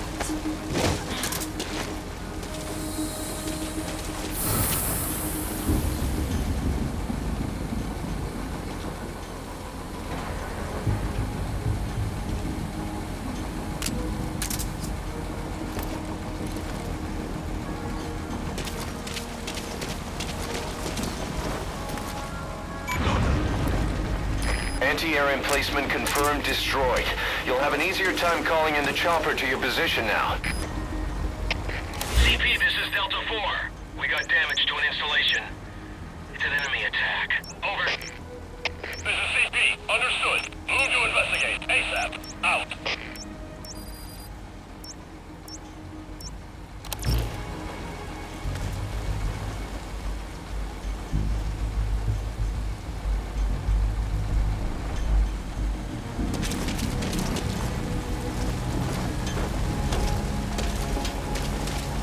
Drainage channel.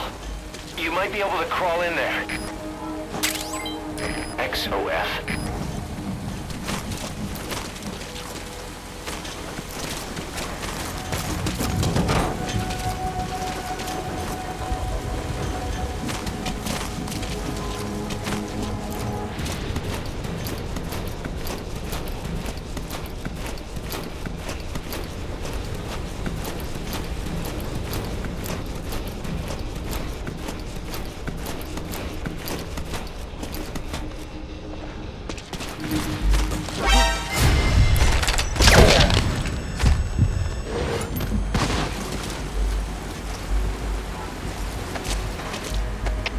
CP, this is Delta 3. Still no hostiles around here. We're standing down. Over. This is CP. Understood. All fire teams, return to your posts. Out. CP, this is Zulu 6. CP, this is Delta 1. We've arrived on the scene. Checking the area. Over. CP, understood. Watch for anything suspicious. Out.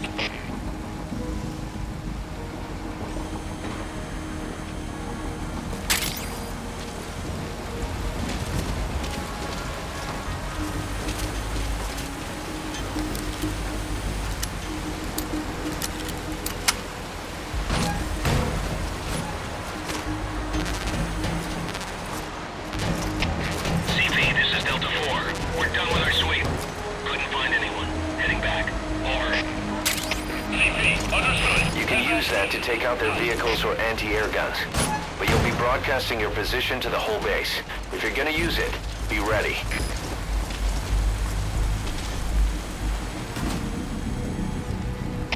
CP, this is Delta 1. Finished our sweep. There's nobody here. Heading back. Over. CP, understood. Return to your post ASAP. Out. All fire teams, this is CP. We lost the security camp. There's no reason for it to be down. Whoever's closest, go check it out.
Kill me.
Stay away.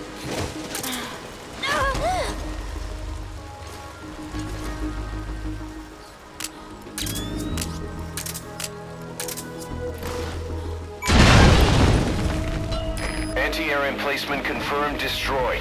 You'll have an easier time calling in the chopper to your position now. CP, this is Delta 1.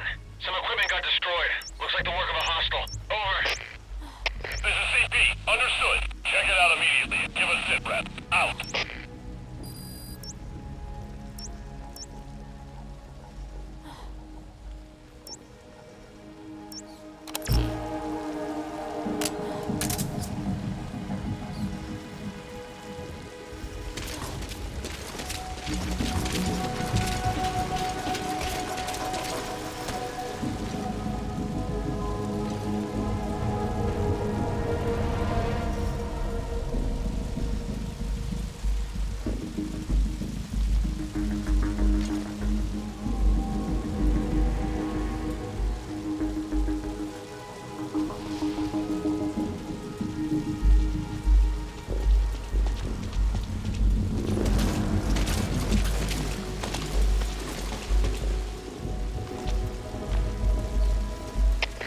CP, this is Delta 1.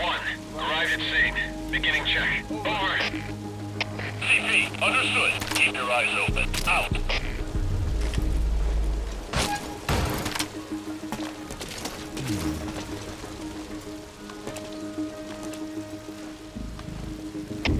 CP, this is Delta 1. Heard a noise just now. Approaching to investigate. Over. This is CP. Understood. Be careful. Out.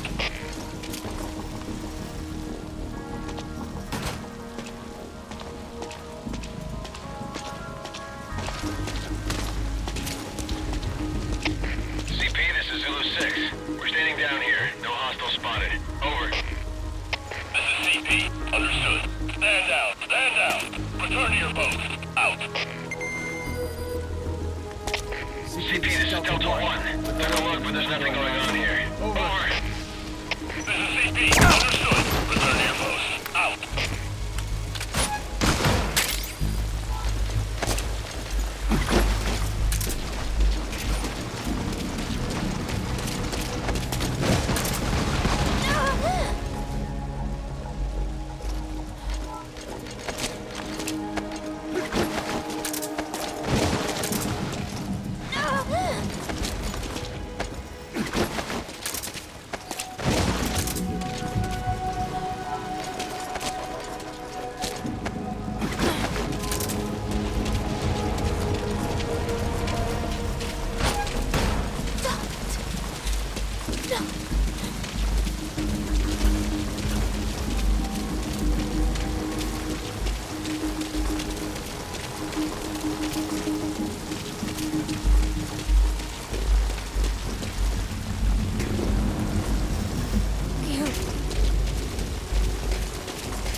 Stay away.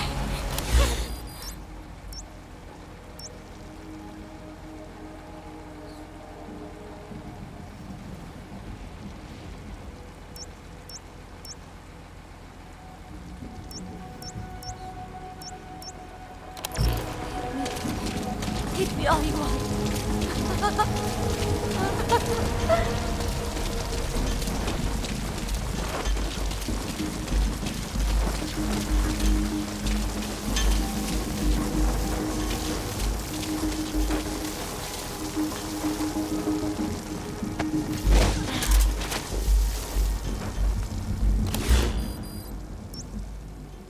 Marker placed. Marker placed. Marker placed.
Spit it out.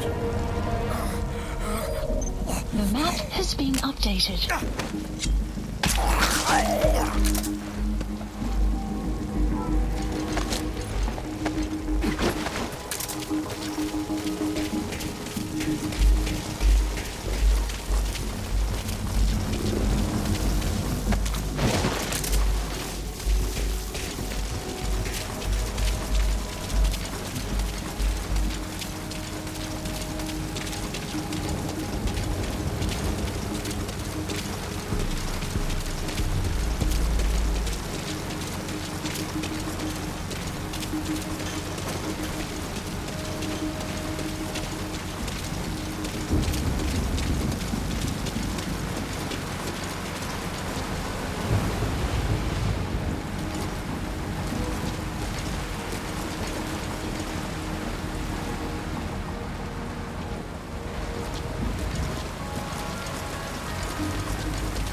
so your suppressor is worn out.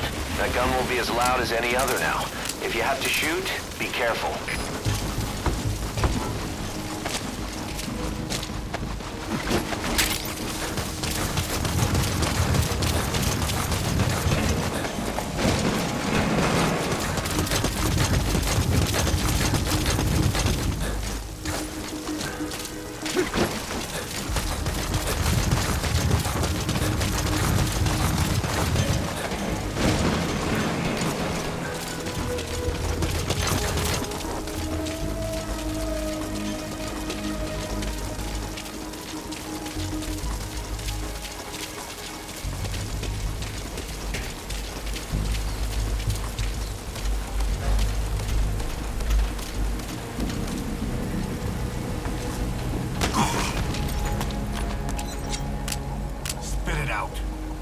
The map has been updated.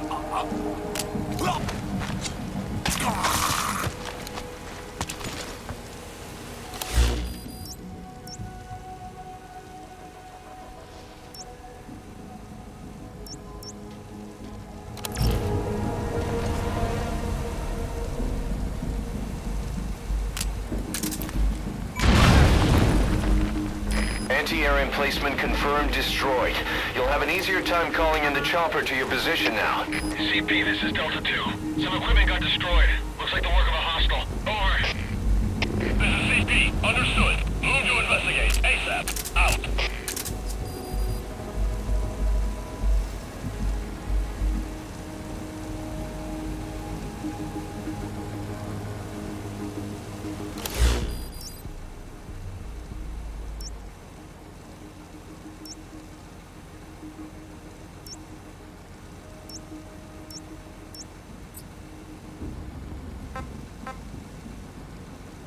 Please select a landing zone. CP, this is Zulu 4. We've arrived at the scene. Checking things out. Over. CP, understood. Watch for anything suspicious. Out.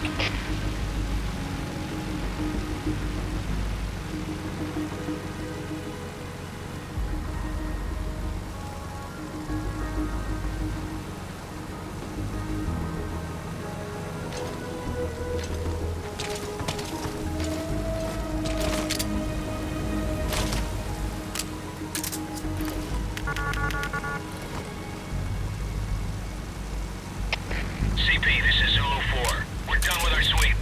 Couldn't find anyone. Heading back. Over. CP, understood. Head back immediately. Out.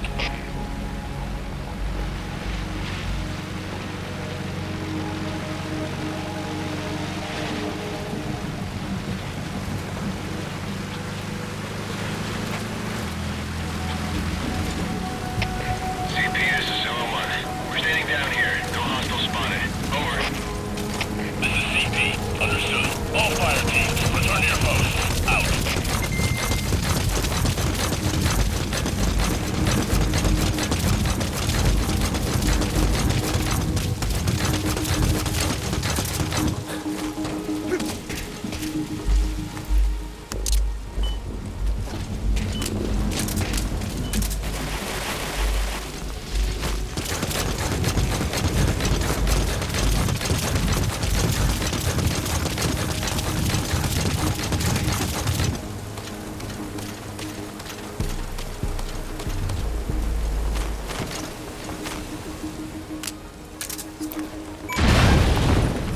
Anti-air emplacement confirmed destroyed. You'll have an easier time calling in the chopper to your position now. Explosion spotted. Damage unknown. Over. This is CP. Understood. Locate threat immediately and eliminate as necessary. Out.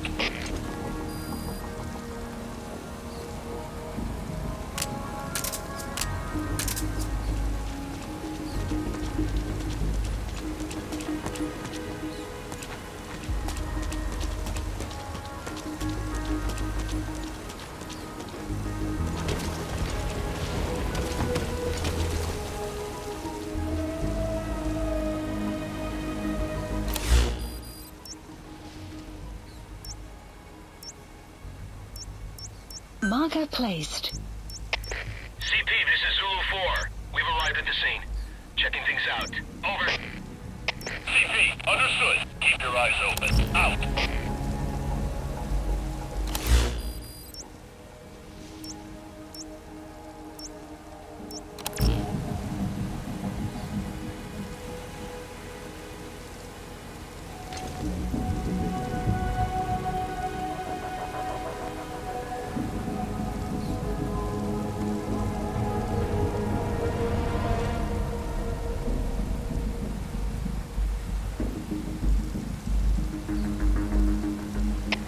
CP, this is Zulu 4. We're done with our sweep. Couldn't find anyone. Heading back. Over. CP, understood. Return to your post ASAP. Out.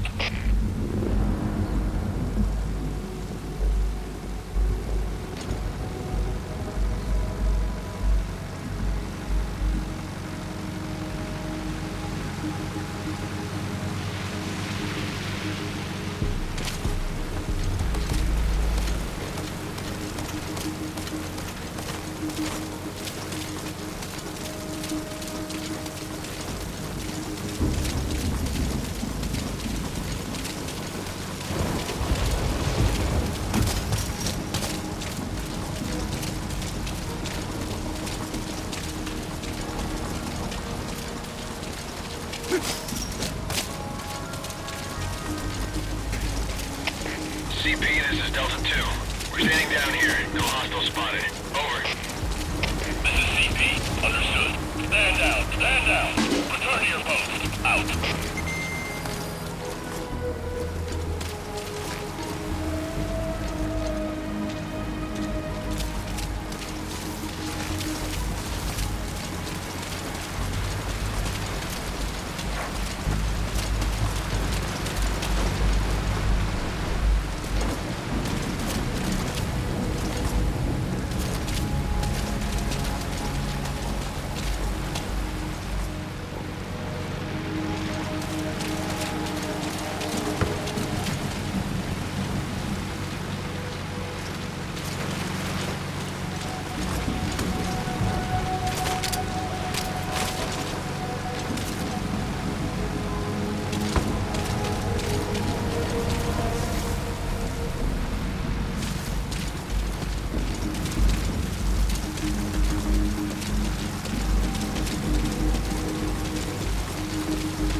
Marker placed.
Please select a landing zone. Landing zone confirmed. Roger. Dispatching chopper.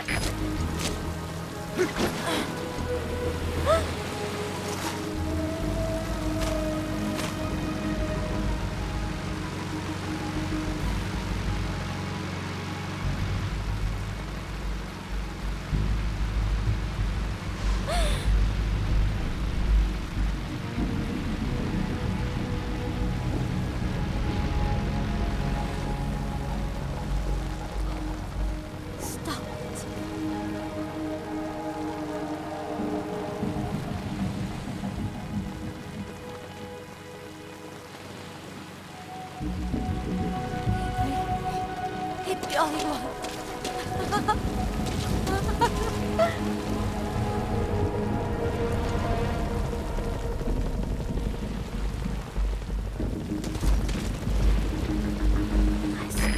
This is Morpho, arriving shortly at LZ.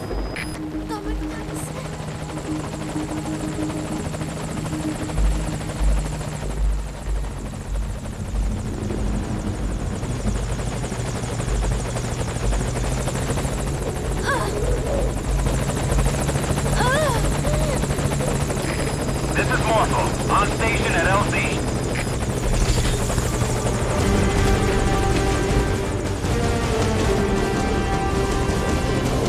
Put the target on the chopper.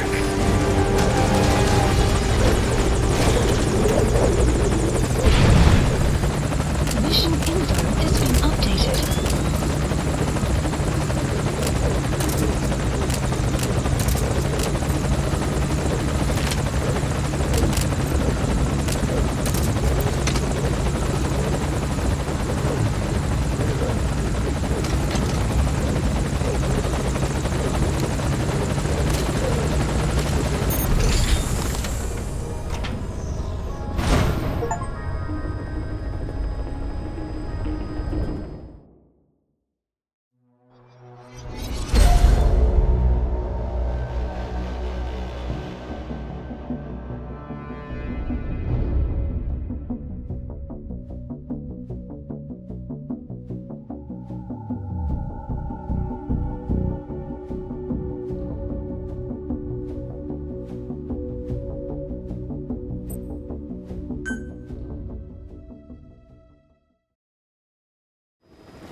Snake! Snake! Medic!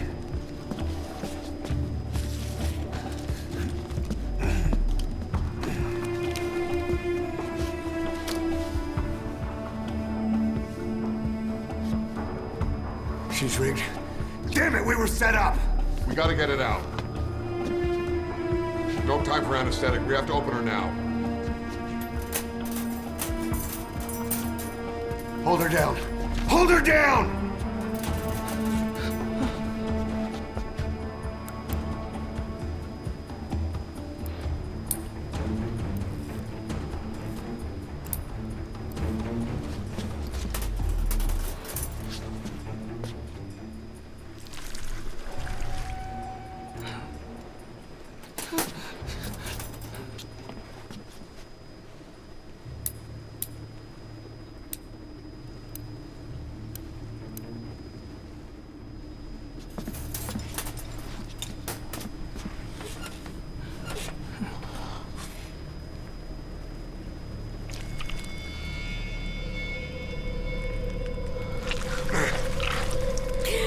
Keep her gun in.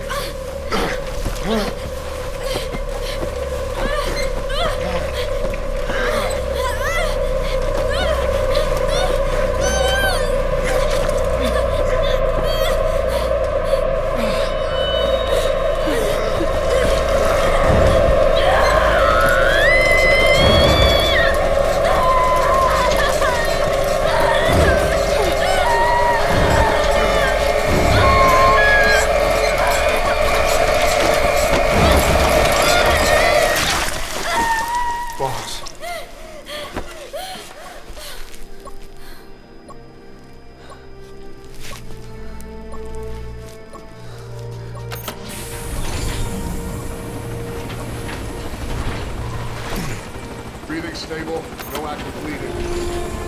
She's clean, I'm closing her up. Hold her steady. It's gotta be a continuous suture. Control tower, this is Morpho 1. All hummingbirds are on the wing. We'll shake hands, then head back to the cage. Boss, you got a call.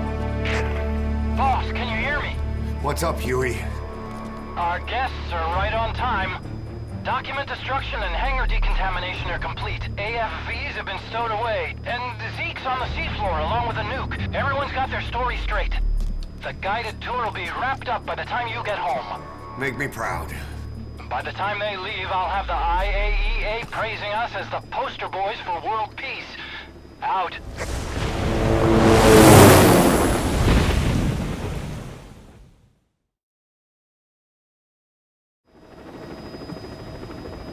Tower, this is Morpho 1. Do you copy? Can't get through. The link seems fine, but...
inspection was nothing but a smokescreen. I heard explosions, then... They played us like a damn fiddle! Give it back! This isn't right, that was ours! We built it, damn it! You spying bitch! Come on, start talking, bitch! Come on, get up and start talking!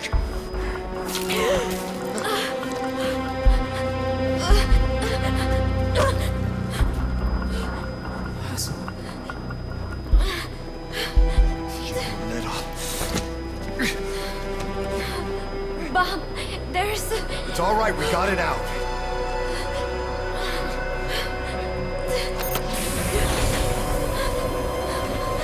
There's another in my...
Your favorite song? Nicola, Bart, immigrants wrongly executed. But their deaths served as a message to others. That ours is a society that murders the innocent. Do you too believe your sacrifice will change the world?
Cypher's been in hiding ever since his grand experiment. No one's seen him in years. All we hear are orders delivered by proxy.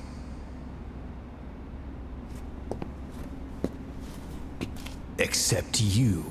You met with him, face to face, in order to contact Big Boss. Tell me where he is. Where is Cypher? Where is Zero?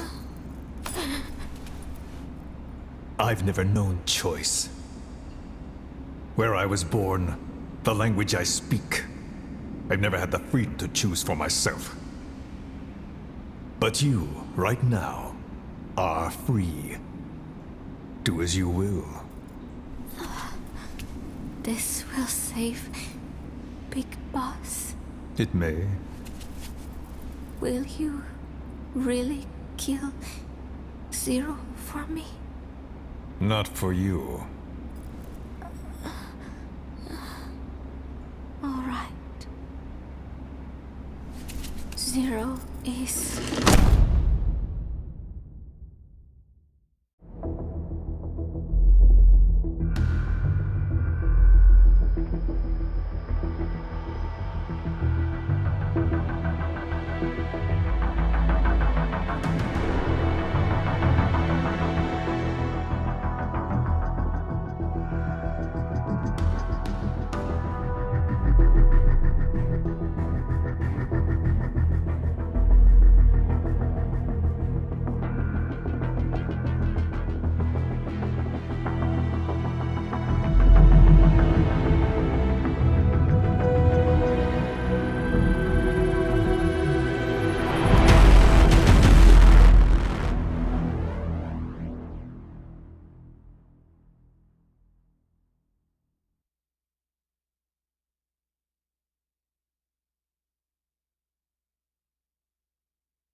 Don't you die on me, damn it! He's dropping!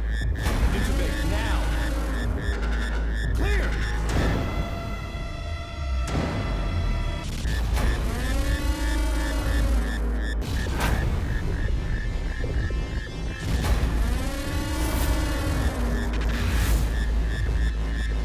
No response. Hit him again! Clear!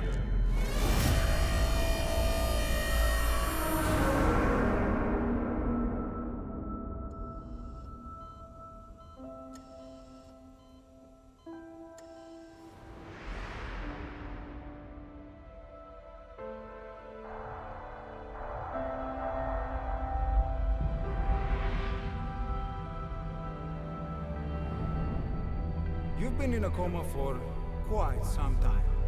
Yes, I know. You would like to know how long. I'm afraid it's been 9 years. Why are we still here?